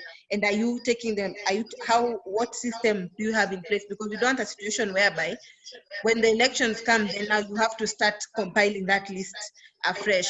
So, Chep? Thank you, Ruth, for the opportunity. As I was listening to Job when he talked about asking Marianne and the other women leaders also on the identifying women candidates, I think there's something the youth had talked about a while ago, that we wanted to identify at least 100 candidates for the various positions, whether MCA, MP, Senate, whatever it is, to come to the party and buy using the party ticket. But now it has been very evident as we were beginning this meeting that we also need to put our house in order, because where are we bringing people to? You know, we could see from the beginning of the meeting where we were not sure who has the document, what the document said, what was presented, and these other small things, because they, at the end of the day, they culminate to who we are as a political party. So we have had this conversation for about, 2-3 years now, that we need to put our house in order. And I think now more than ever, as much as our party leader is doing his best up there, back at the office or back at the political party, we need to get organized, and we need to have a working and functioning secretariat, because as the women leaders and the youth leaders go out there to identify candidates, where are we bringing them back to? What is the structure that we are bringing them back into? So as we are having this conversation, I think it's paramount that we now, once and for all, put our house in order like we've always said. Okay. Thank you, Chep. And I think Job Worker is preparing to have a few to give his input. But just before he does that, I would, as we discuss this, I'd like to bring something to our attention. This bill also touches a bit on the political parties, and it also proposes that 20% of the political parties' cash be distributed according to the number of the special interest groups elected. So again, our list will have an impact on the one thing we have always been complaining about as a party, or rather the one thing we have voiced ourselves about. We have always talked about the political parties' funding. We have always complained about the funding going to Jubilee and ODM, whereas even we have representatives. So if you look at the bill, it tells you we will have, or rather the political party, the funding will be distributed according to your representation. So these are some of the things that we need to keep in mind even as we discuss this. So, Job? Okay, thanks, Ruth. Now, there's a question that was asked about the data that has been collected. I think that data is in the clouds because I've not seen it. Hiyo ni kipindi, hizo ni vipindi za Sonko asiniletee hapa. There's no data. Show me data. I like seeing data because we work with data. I have not seen any. Maybe Joshua has. Joshua, umeona data? Pengine Joshua konao, pengine Oscar ameiona. Mimi sijaiona. So that's a conversation we'll have another day. That data is very important. One, because right now we're trying to put up a database whereby we segment and break down at least everything into women, into youth, and all these things, so that at least when come 2022, when the election board is set up and the elections are good to go, we at least know, one, who are the paid up members, two, who are the young people, and who are the women, who are the people with disability, what are the special interest groups, who are they, and how many are they, and what do they want? Now, if today Angela is telling me there's data and there's a WhatsApp group, even my grandmother has a WhatsApp group for their chama, but how is it helping me? And how is it helping a party if we've not seen it? So those are the things we are saying. Let's be serious about it. And two, about this gold membership thing. One thing that I would like to state, and this has gone further, is that there will be different categories of membership. And we will move away from you being a gold member, that only gold members will vie. So there'll be certain categories of membership, and those categories, so it will depend if gold members can only vie for this particular, expire, this membership would vie for this particular group, and like that. That is the next discussion. And we've presented our presentation to the chair. We're waiting for the National Governing Council to sit and approve it. Then we're waiting for the NDC so that it can be presented also. And that has definitely gone a step further. And even if you look at the website today, we are telling people who are joining Kanu today that even if you pay 10,000 shillings for gold, it is valid for a year. And we'll have that discussion again, why, later. For the young people, there's a conversation that has been going on let's reduce the fee of membership. So which membership fee are we reducing? Are we reducing the 100 shillings or are we reducing the 10,000? Jerry should be able to tell us that, hey guys, for young people, let's reduce the 10,000 and give it maybe 5K. That discussion has been there. Of course, that also has been presented. And at least as per today, is that it has not been objected.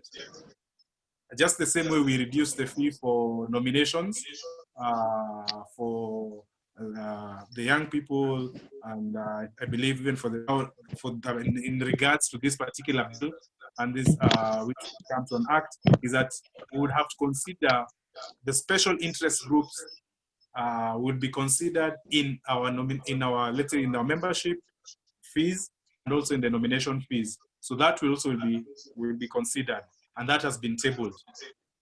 In terms, again, I saw one article somewhere that there's also an issue about funding, and that's why, again, we are keen on the special interest groups. It has also been put to the registrar that these special interest groups need to be funded when it comes to elections. So, and that money must come from the exchequer through the registrar of political parties. Now, again, back to Marianne and KWC and KYC. If that is going to happen, it means that young people, women, people with disabilities, all this, that particular group, ethnic minorities. I can go to Baringo and say I'm an ethnic minority. Oscar will take him to Garissa, ethnic minority. You know, this group will be, if that goes through, will be funded. But who are we going to be funding? So will we just give a political entrepreneur cash, because he's shown some interest, they want to vie, and you know, they guys are, even Nyachai had people until the day of elections, he realized he was alone. So, and that's why I'm saying the data again must always be sifted. We must always have it so that we can be able to truly identify who we are going to work with. Because again, there's no need of just funding someone or having someone to be funded, then they disappear.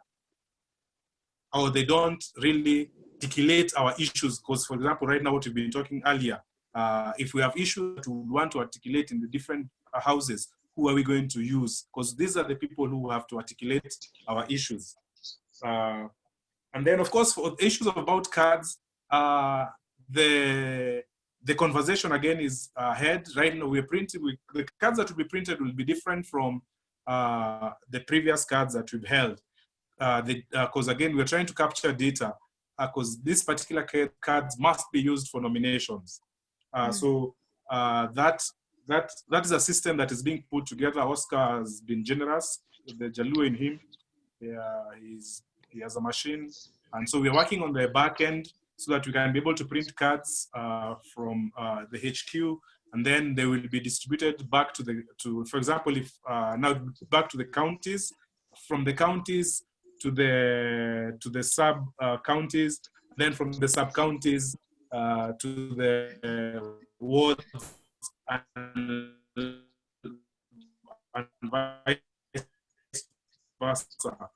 Because there's only pick his cards from Kakamega, and if they should be able to distribute those cards to every at least sub-county in Kakamega, so that we don't have guys coming to Nairobi. So that there'll be a centralized system for that. The issue we're having is that, guys, of course, I'm not in that group, but there's that issue about, oh, where does the money go to and all that. And it's very clear. We're trying to use, the reason why we want to use the 1960, the pay bill, is one, for accountability, two is for the faster processing of the cards, because once it goes in, the name, we have the names, we have the details captured from that particular system. Now the cards are be able to process. And we are trying, and the conversation should be in our different groups is that you want to register, kindly go to your pay bill, do the transaction. You're closer to a bank, go to KCB, this is account number, deposit the cash, then give us the details. And again, on the website, the form is there. It's clear what you want to capture, the name, the consequence, the what. And then there's also, is he a person with disability? Is he a young person? Because that's data we need.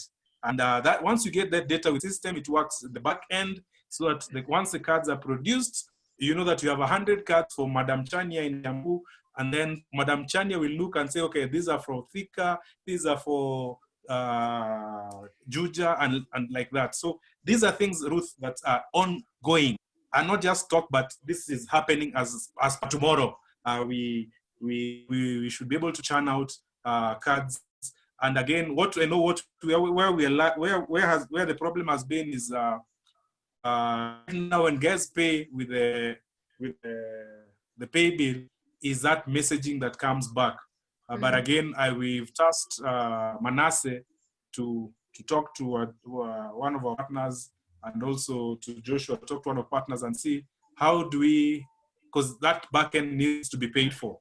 It has to be paid monthly. So there's a monthly subscription to that. So we're trying to find out how do we get that also, so that it's continuous. Because right now, as it stands, we cannot be able to sustain it from the party end. But of course, as guys continue paying and as members in the recruitment basis, we should be able in a position to deliver that. So yes, the young people will be subsidized. The fee will be subsidized to whatever amount, and not just the young people, but the special interest group fee will definitely be subsidized so that we can be able to absorb many people. But again, KWC and KYC, but especially KYC, give us data. Provide data. Don't tell us there's a WhatsApp group. Because again, that WhatsApp group, the other things that has everyone.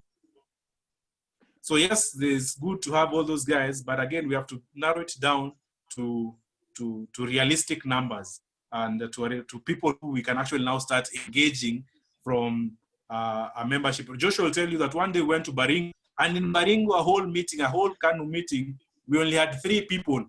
Out of 35 participants, we only had 3 Kanu members.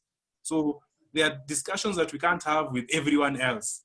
We can have general discussions, but when you're having to build, then we can only build from a certain number. So even the discussions that we're going to have, we should have them with our own, so that they don't, because again, where we are going is quite challenging, and that to protect some of the information that we are going to disseminate, and some of the things that we are going to do has to be protected, and specifically to our members. Thank you very much. Okay, I see Madam Chanya's hand is up. So very sorry for that. I think we will have her go. As we look at the time also, we are also about to come up with the way forward, some of the action points, and actually put people to task and ensure that whatever conversation we are having here, we have people we can follow up with. So I will have Madam Chanya. Thank you, Ms. Boro. I think it's only today that I've realized I'm very invisible. Could be through Zoom. My apologies. Thank you, girl. I would like to touch ideas and concur with them. And I'll start with Job Waka when he talked about or actually questioning and saying, why do we always lag behind, or why do we just follow? And I would also like to touch on the identification of female candidates and the KWC. One thing I would like to be very candid about the Kanu party, having been political parties for many years, I would say that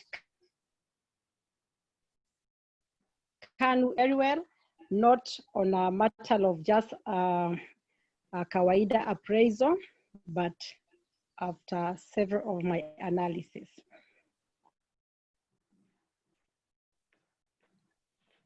About the program and the running of the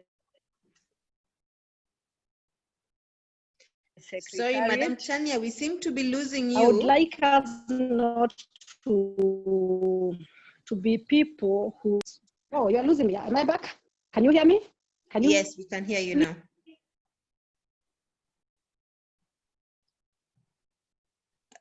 Madam Chania, are you still with us? I can see your mic is muted. Mweke bundles. Can you hear? Bundles niko na mingi bwana, mimi nalima domani aje. Okay, we can hear you now. Waka wewe. Can you hear me now? Yes, very well. So I don't know where I was lost. I was saying on to follow, I'll touch on it just a little bit, and and about the identification of female. I repeat again that having been in the parties for long, I would say Kanu is doing pretty well. And I've said it's not just like a way. So let us feel that we are where we belong, and we try to disseminate the kind of ideologies or even our interests to others to come in. Let us forget about WhatsApp groups and the numbers from the social media, and let's get to the ground. Grassroots really counts. On the departments and working of the caucuses, again, that is where I was saying, let us not lie to ourselves, because we know better. Let us be candid in what it is, so that we can get what we want. As for now, I know the department of the programs works very well, and it has reached us the far that we have reached.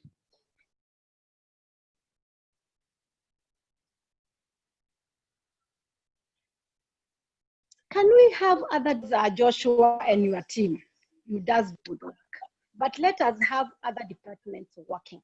Let us have the ED department empowered.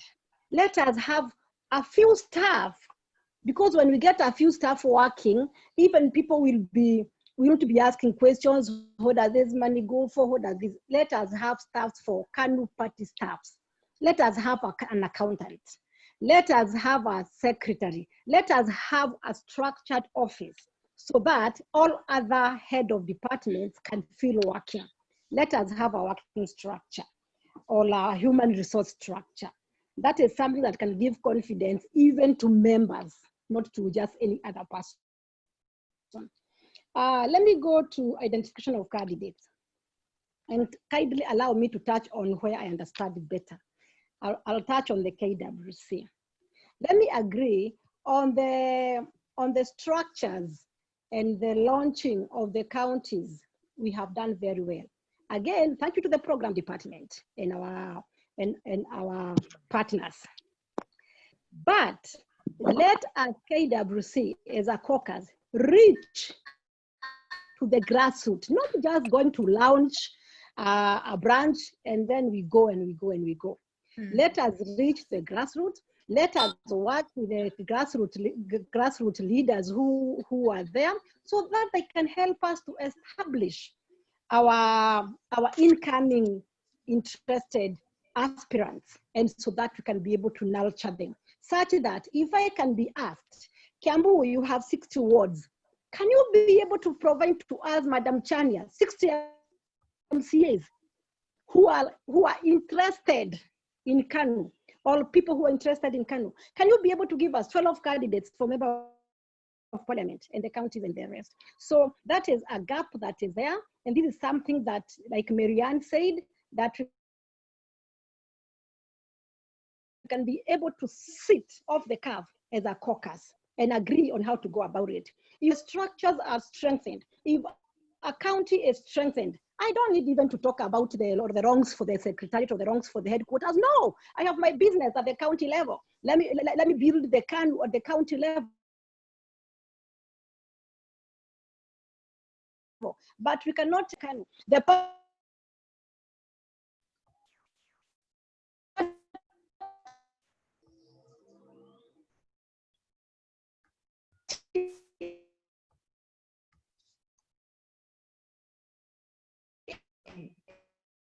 Madam Chania, we seem to be losing you again. And I'm seeing time is also not on our side. Madam Chania?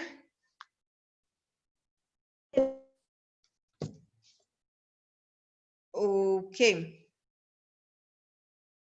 I think we can give Madam Chania a few minutes to probably get her network sorted.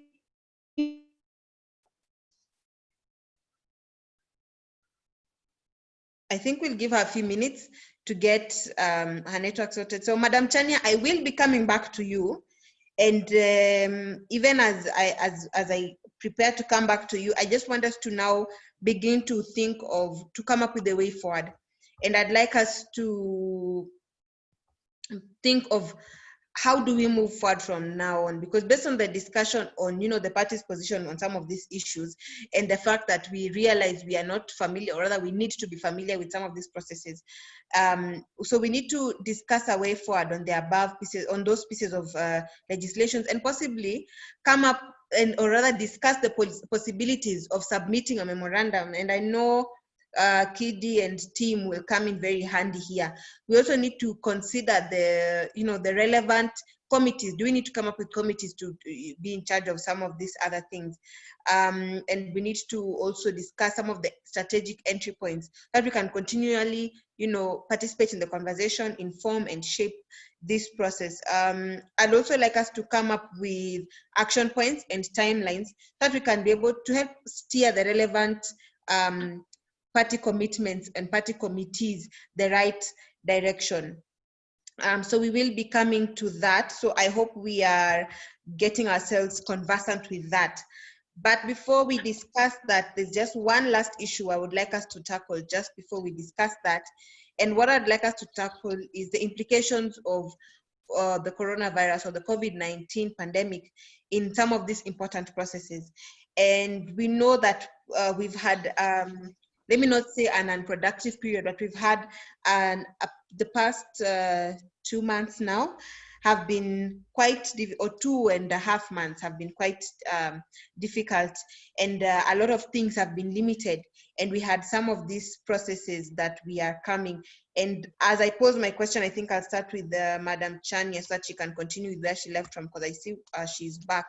We had some of these processes that we had that were ongoing. And one of the processes I think Kidimwaga had touched on was a boundaries review process. And the Constitution obviously stipulates that the boundaries are supposed to be reviewed every 8 years. With the last gazettement we know of the boundaries was done in 2012 on the 7th of March. And we know that we have been having this conversation. And this process has been coupled by, challenges such as the financial, the legal, the administration challenges. And the review of the review process rather of the constituencies and wards was supposed to begin in March and hopefully end in August next year. Now, with this coronavirus, what are some of the things we see that it has affected in regards to the boundaries review? Because we see this is a conversation that has been happening. So what are some of the things that has been affected? And of course, as we discuss this, will it have an impact on the elections come 2022? Because we know this process is supposed to have been completed 1 year before elections. And we are seeing there are 2-3 months that a lot has not been done. So I think I will start with Madam Chania as you continue with where you had left off from. How has this period impacted some of the processes such as the boundaries review?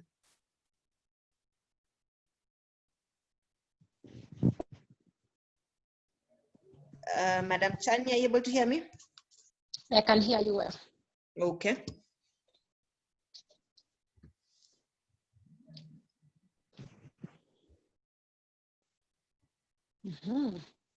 Hi, Abor, is the question on me? Yes, the floor is yours, so that you can continue from where you had left off, even as you answer this question.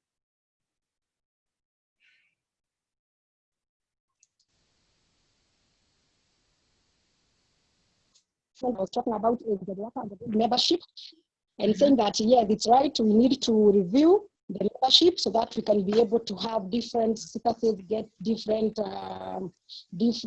membership fee, because it's not everybody who can afford 10,000, but there are others who can afford, and there are even others who can afford more to help the party or to support the party.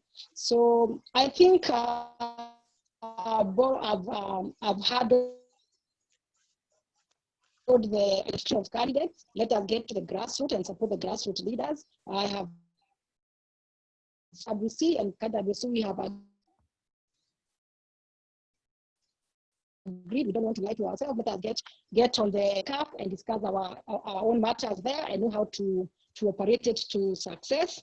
I think we are good to go, and the rest will be upon the secretariat to be able to handle the elected leaders so that they can be able to associate themselves better in their houses and support the party, even with the discussions and dissemination is very important for a party. Let us everybody know you are where you are because of your party, Kanu, not just hearing Kamket, not just hearing Abshiro, let us hear those other 10 talk about the improvement and the betterness of the party. I think with so doing, we are doing well. I repeat again, the Kanu party, let us not look at ourselves down. We are really doing very well. Thank you. Okay, I see Madam Betty, but before she gives us something, I had seen Ted here, and I don't know if he's still on. I would like to get his insights on this matter. I don't know if he is here, but we will give him some time to settle down. Meanwhile, we can have Madam Betty, then we'll have Kidi. Okay, mine is just very, very brief because I too need to leave like in the next 5 minutes. Back to your question on how has COVID, impacted on some of these processes. I'm thinking something like the boundaries review is thorny, it is touchy, it's an emotive issue, and it's a process. Like you correctly said, it should have already started in March, and it's a process that takes over a year.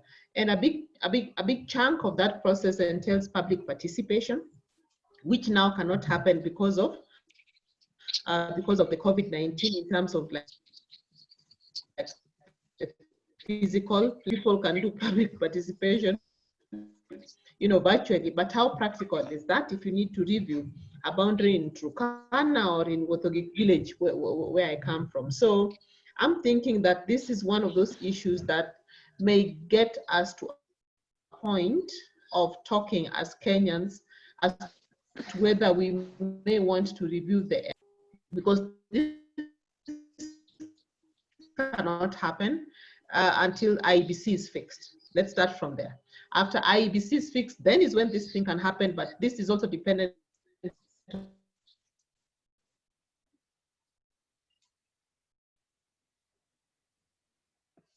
Betty, we are losing you.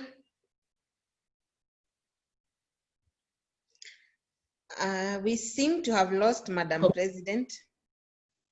Boy. Yes, now you're back. Go on. And Oh. maybe even as you continue, now that you've mentioned you will be leaving us, maybe you can also give some of the suggestions on the way forward.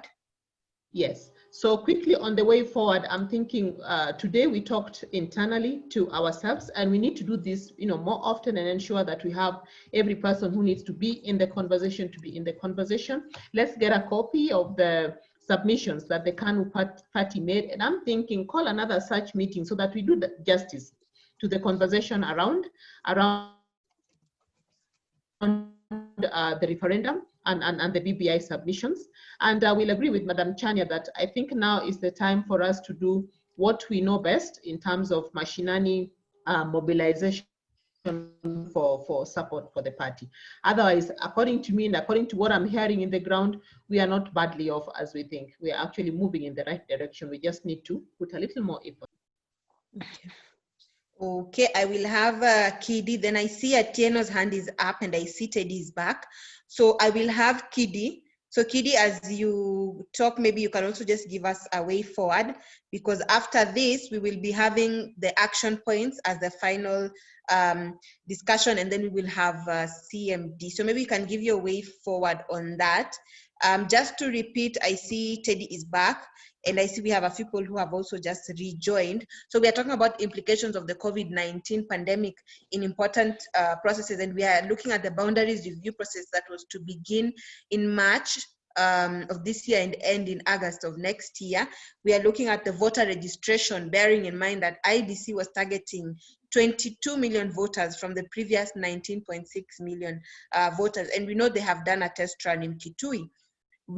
So maybe we can have that as you give us your way forward. Well, thank you, Madam Moderator.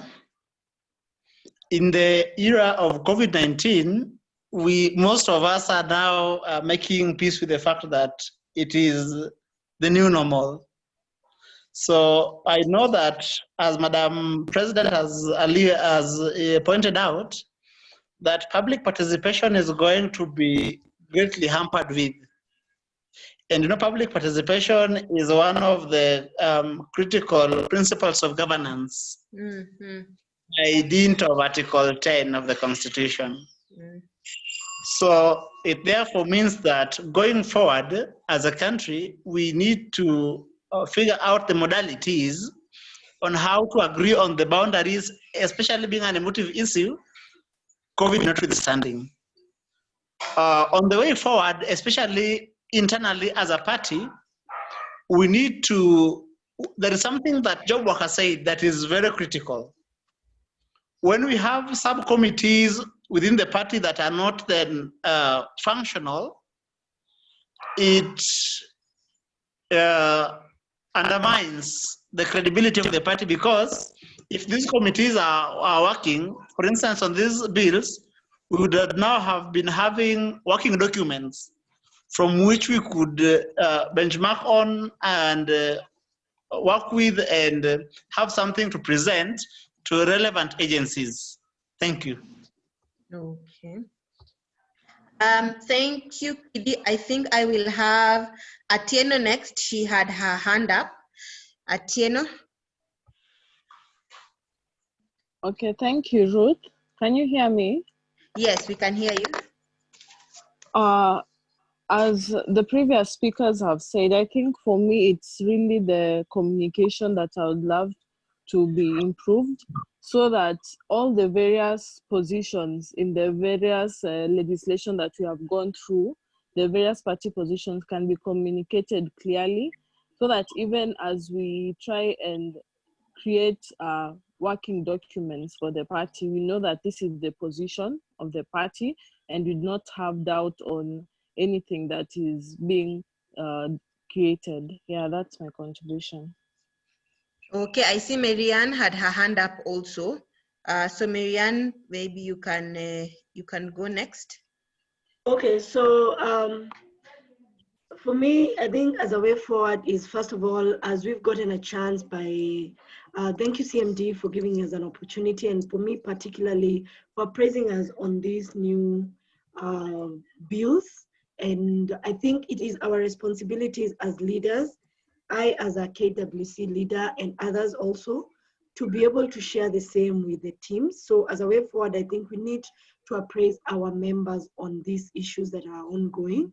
I personally will, as a way forward, I commit to coming up with a database of the women who will be running on a Kanu ticket. I've posted it also in our Nakuru group. I'll do it also for the rest of the members, where I know we have strong leaders, and I'm glad Chania is here. I think for Chania, she can already take it up, and so that we can have it written. Let's see, let's have, I'll send a whatever, a template, because I know Joshua is very big on, if you don't give me your ID, I will not register anyone. So I'll get that from Joshua, and we'll be able to send it to all our leaders in the different counties, so that we start coming up with the databases of who is running for whatever position. I think that's very, very important. And then again, as another way forward is, let's also not work in isolation. We have a post-coalition contract.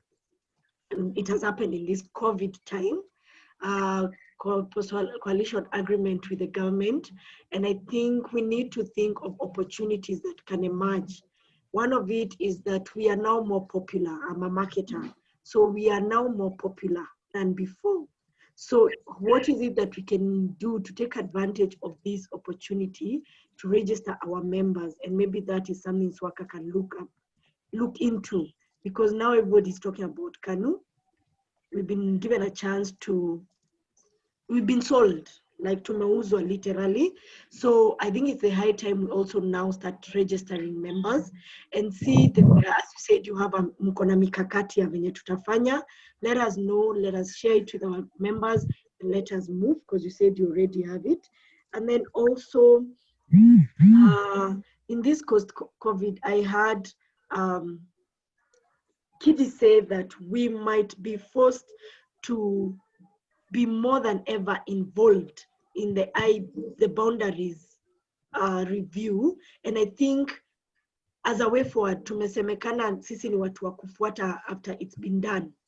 I think we need to deliberately have a team that spearheads that boundary, because that thing will not be, it's never a joke. People in political parties sit and say, even in governments, itatusaidia vipi.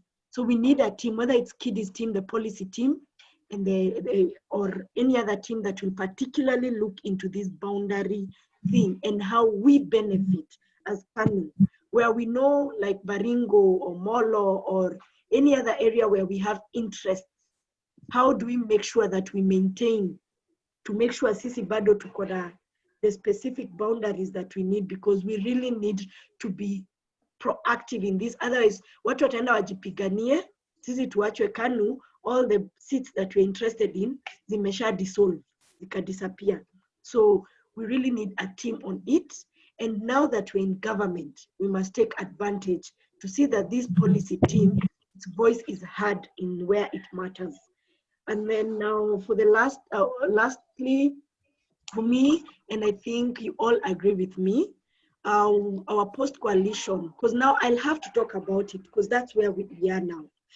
Sorry, Marianne, as you discussed about the post-coalition, I would like you to touch on the implications that, we are seeing a lot of political realignments. So this situation we are in right now, is it really affecting any political realignments, considering that, we can't gather around much? How is it affecting? So maybe you can touch on that as you talk of the post-coalition. Yes, I hear you. And totally, it is affecting. But now, unfortunately, politics doesn't stop because people are not meeting in the ground. This is when politicians, we are cheekier than ever.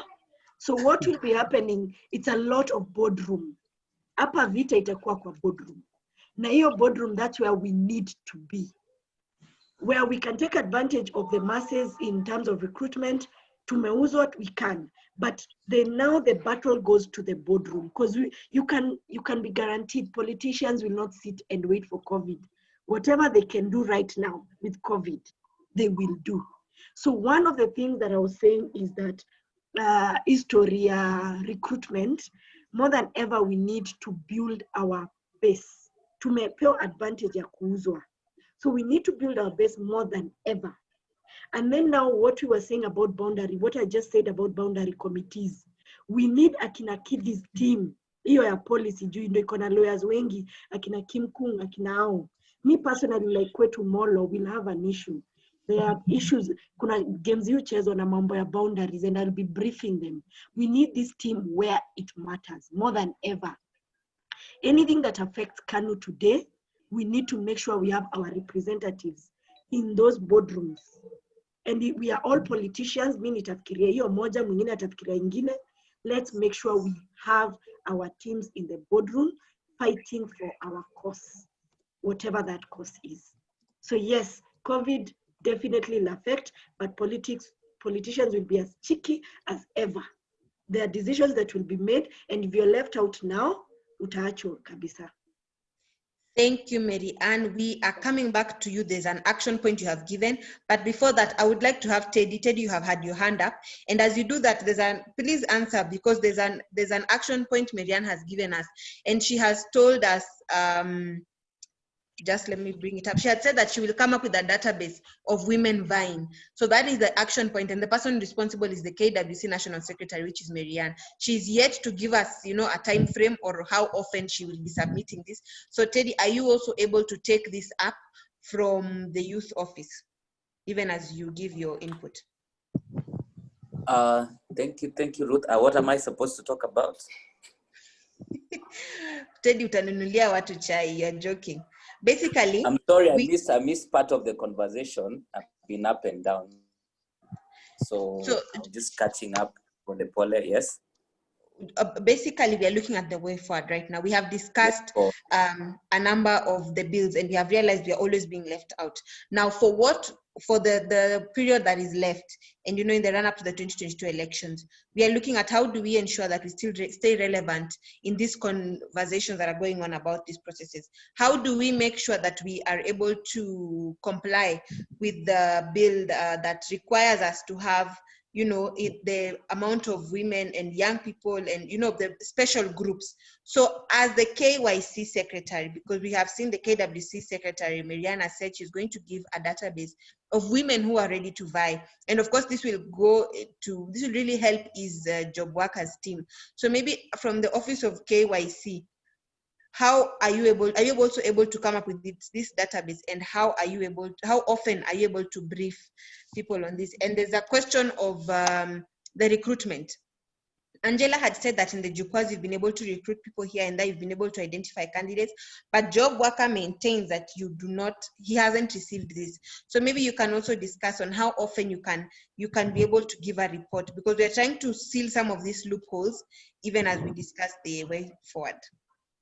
Okay, thank you so much, Ruth, for putting me up to speed. Let me talk about KYC and some we have been working on. First and foremost, I'd like to talk about the data. Yes, we have the data.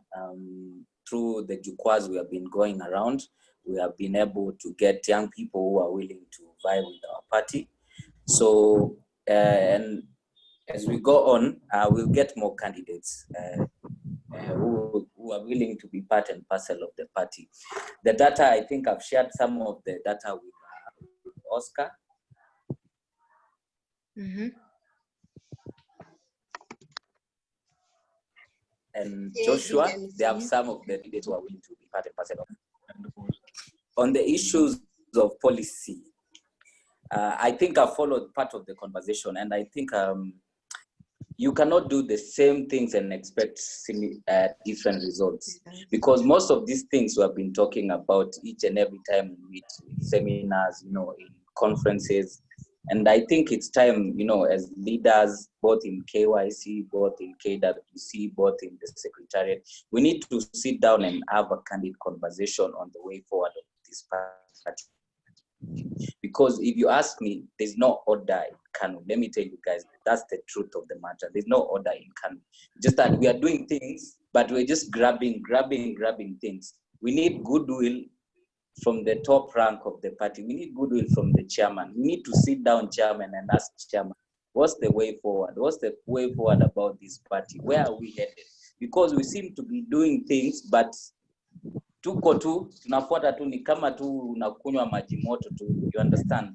So I think it's high time as leaders of this party, we need to sit down and have a candid conversation. Trust me, there's a lot of goodwill from out here and everyone is looking at us. But now you see the problem it comes is when somebody asks, okay, what's the way forward for you guys? You just, you just have to say things which you are reading on the newspapers or online, you understand? So I think as we continue with these conversations, it's high time as the officials and also the top senior most party members have a candid conversation. We need to sit down and ask ourselves, where are we in this? Because I understand some of us, okay, we interact with senior people, maybe those ones you call deep state, and a lot is happening. And I can tell you, if we don't fix, ourselves, tunaona people will actually be reaping our sweat come 2022.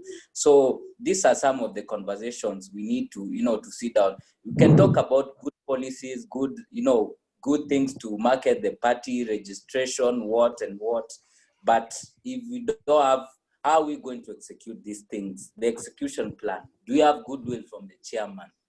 These are some of the things we need to sit down and ask ourselves.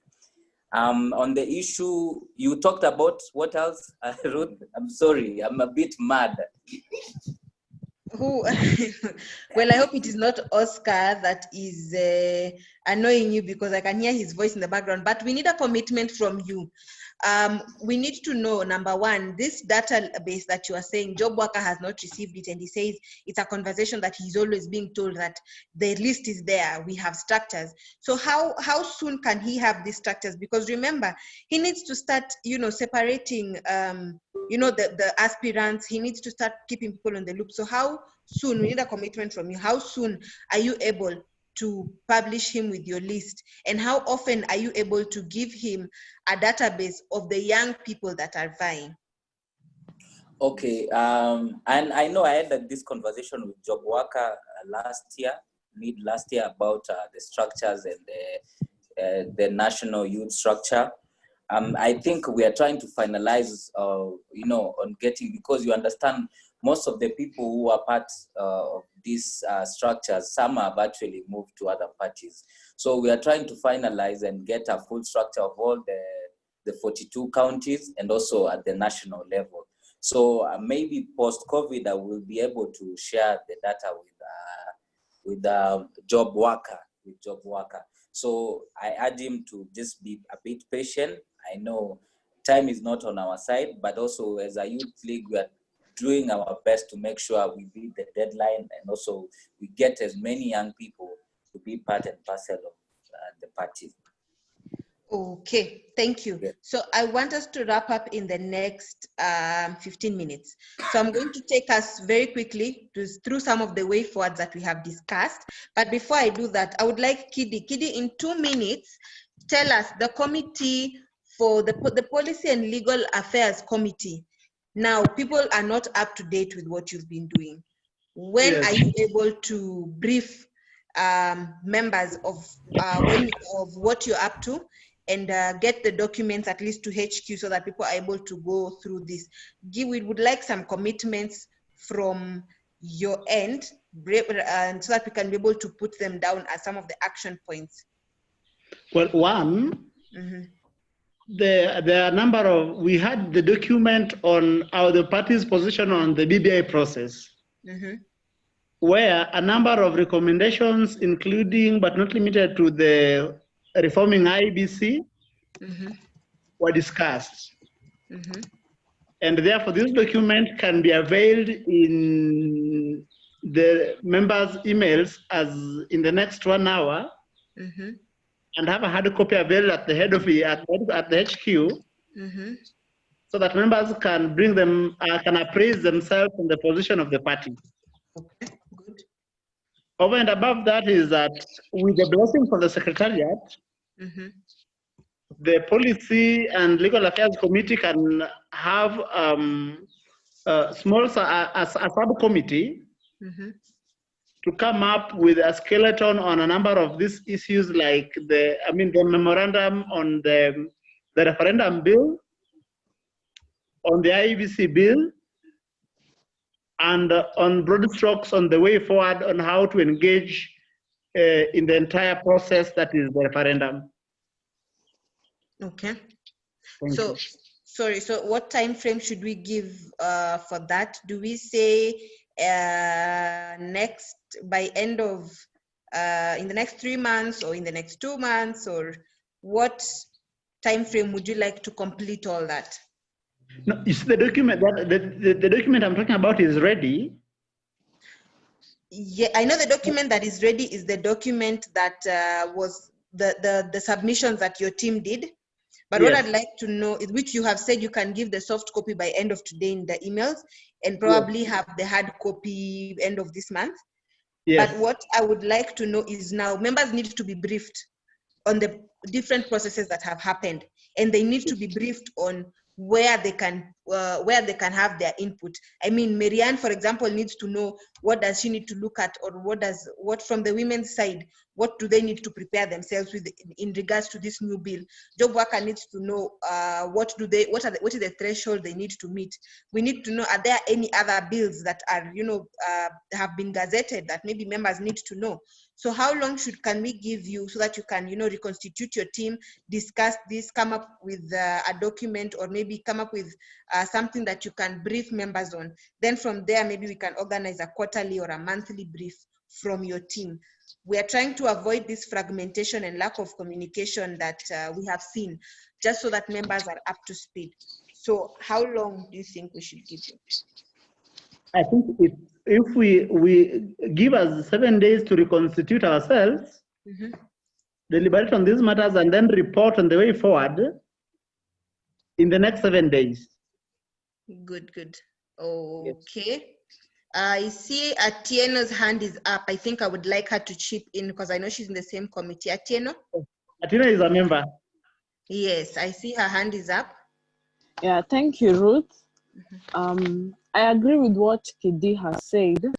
For me, I'd like to commit myself that as much as is given a time frame of 7 days to reconstitute ourselves, for me, on my part, let me say I need like 2 weeks to really go through thoroughly the various legislations and the various bills that are being proposed in Parliament, and actually do a conclusive research so that you can have pointers to what we should look on, especially now, as you said about the boundaries review, which is very crucial in political parties. So for me, let me just say I'm committing myself to take at least 2 weeks to look at the various legislations, the implications, and what can be done in light of the above. Yes, thank you.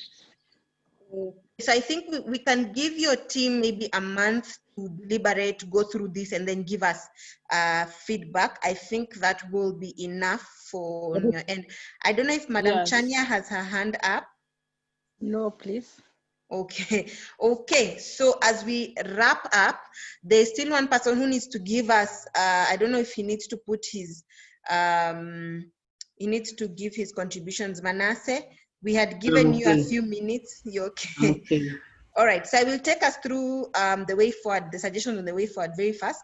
The first thing is that we need to get the copies of the documents that have been submitted both by the Policy and Legal Committee Affairs and by the Secretary General, which we are giving the team a month to come up with that and publish members with it. And then we need to ensure that the committees within the party are functioning. Now, there's something that we that maybe Job Worker will, or Oscar, as he gives a vote of thanks, will touch on. We still haven't discussed what is the way forward on developing the caucus for the people with persons with disabilities. Because like Job Worker said, the last time we literally had to go and fish someone and insist that they are part of it. So how do we ensure that we have more people willing? And I know Teddy participated in something called the hot seat for the Nairobi Leaders Forum. And a lot of people wanted to join in the People with Disability Caucus. So what can be done around that? That has not been discussed. We have said that we need to ensure that the communication of the party's position is or rather is communicated properly to the public. So we need to also put in a timeline of how are we going to come up with a strategy, or how long will it take for us to strategize on how we communicate the party's position. Marianne had also suggested that we now need to know how to expand on the opportunities that are emerging, and how do we take advantage of the opportunities henceforth, especially to register members. Then she also raised the point of getting the representatives in our boardrooms, because that it's very important to note that a lot of decisions are made there. And so some of the action points that are done is that we need to come up with a database of both women and youth who will be vying, and the people responsible for this are the KWC and the KYC National Secretary. And I think we can give them maybe 3 months to furnish this detail to job worker, and then thereafter they can give maybe quarterly updates. Then we have the monthly brief from the Policy and Legal Committee Affairs after the 1 month that they will have used to give feedback on the different documents and publish the members with the BBI document. So I don't know if there is anything else we have left out. I don't know if Job Worker wants to give his last remarks. I don't see any other hand. Okay, so Job. Last remark, one for the guys in the political space. I think we need to pick up on the IBC reforms and the boundaries review, and let's follow up that conversation. Let's do the guys to actually ignite that conversation, because right now no one is talking about it. It's silent. So that's a conversation that I would like Madam Chania, Marianne, Betty to really pick it up, and let's use the channels that are available to talk about it, and so that we're not caught up, because most of the time we get caught up in this thing. So if we start the conversation, we start asking the whys, how and when will these things be done, I think that will be a step to the right direction. So let's be the guys who actually champion this conversation too. Again, is that let's look at the Special Interests Act bill, or before bill keenly, because it has room and many things. Because again, they've amended the use of the cash that comes from the exchequer, the political parties funding, and it has been noted that now in that particular bill, it says that now the special interest groups get funding from, at least now that money can be used to fund fund special interest groups in terms of elections, which is a big thing. So again, my worry is that if our congresses really don't do something, then we'll have ourselves to blame, because when this comes out, it means that some guys will come and then run away with this, and then they dance to benefits, and then we'll be blaming, oh, needy. But so let's pick up on this. And then lastly, on the registration membership, I personally commit that there's a portal that will be out specifically for registration at this particular moment. So in the next 14 days or so, we'll have a portal out. It's just that we're testing it. We've given it to hackers to try and hack from behind, so that we see how that goes. So once that is complete, once it is tight-proof, then there will be a specific portal linked to the website, so that anybody who wants to register just either goes to the registration portal or goes to the website, and then it will link them up to the portal. So all the details, so that again, we can be able to start generating that database.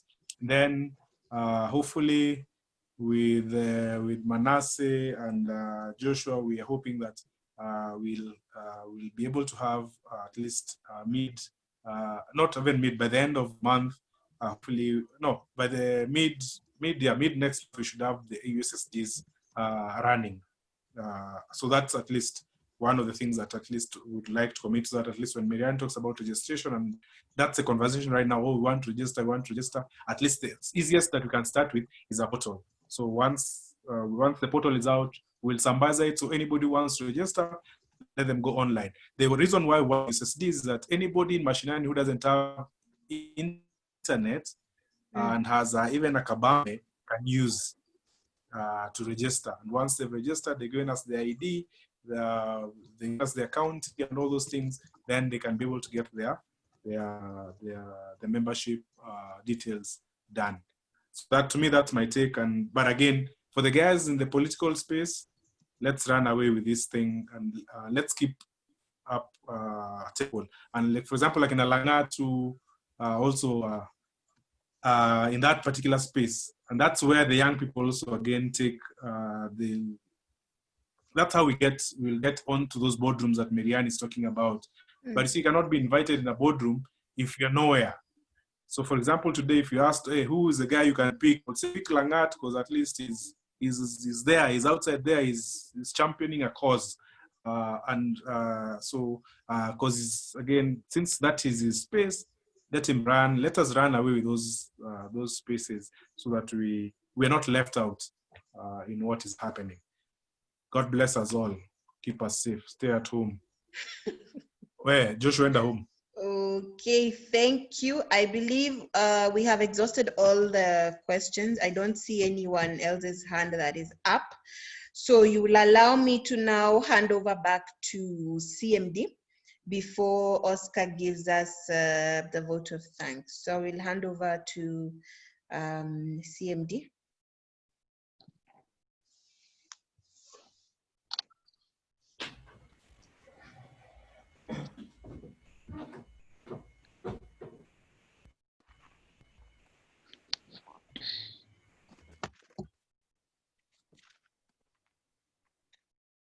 All right, great. Thank you very much for the very insightful conversations. I hope you have done what you intended to do, and this is to wish you well.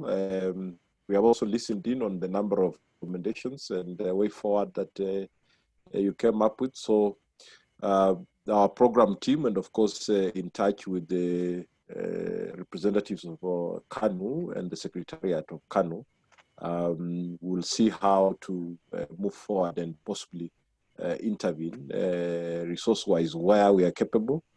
So mine is to wish you all the best. Please stay safe and protect your loved ones as well. And let's see how to adapt to working under these conditions. Thank you very much. Back to you, Ruth. Thank you very much, Frank. And we will definitely make sure that the programs office is at least able to fill you in on some of the way forwards and the action points that have been discussed here today. So I will give back to Oscar, who will give us the vote of thanks. Then from there, we will be able to depart. Oscar? Oscar stroke Joshua.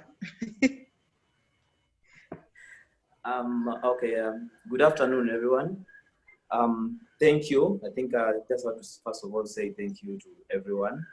And I didn't want to go back to this discussion because I believe we've done it, but just to kind of try to clarify something which is, I think it's very serious on the issue of data.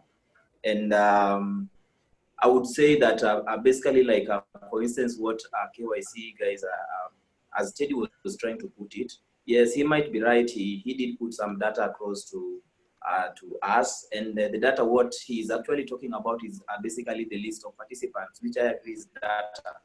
But then you realize that when Job is talking about data, we really mean here, then you just provided a list of participants. Then how do we come up and say it's A, B, and C, that these are actually the identified candidates?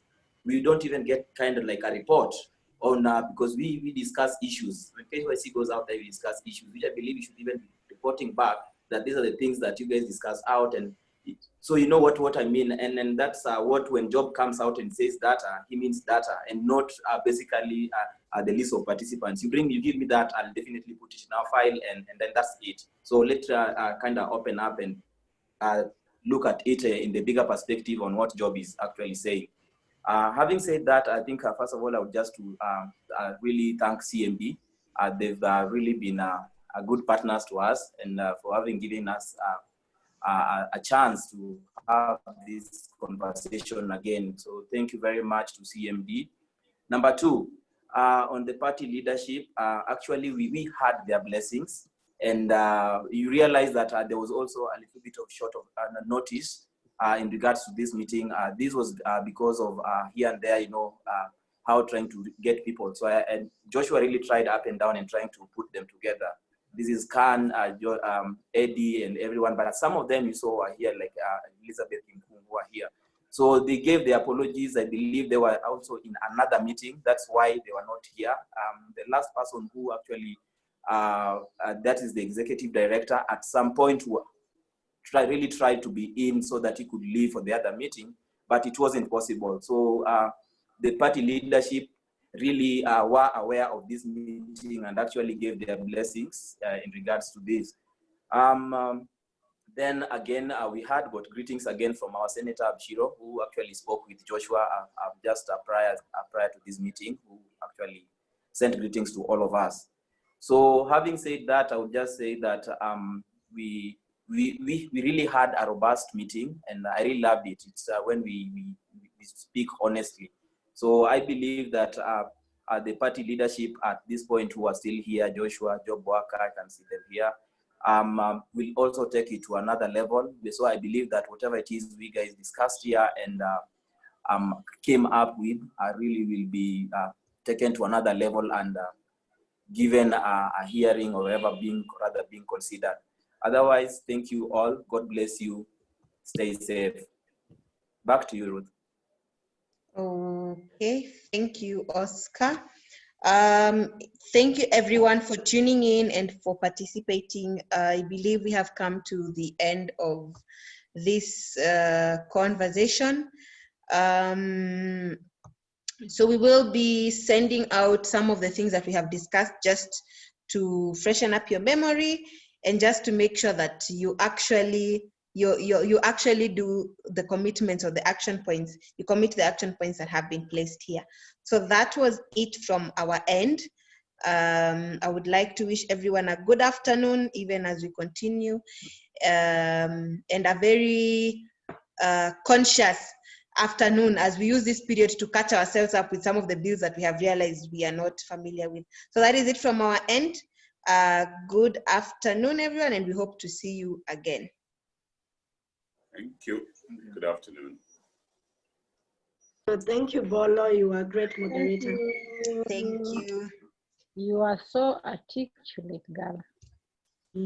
Thank you, thank you, thank you. Thank you.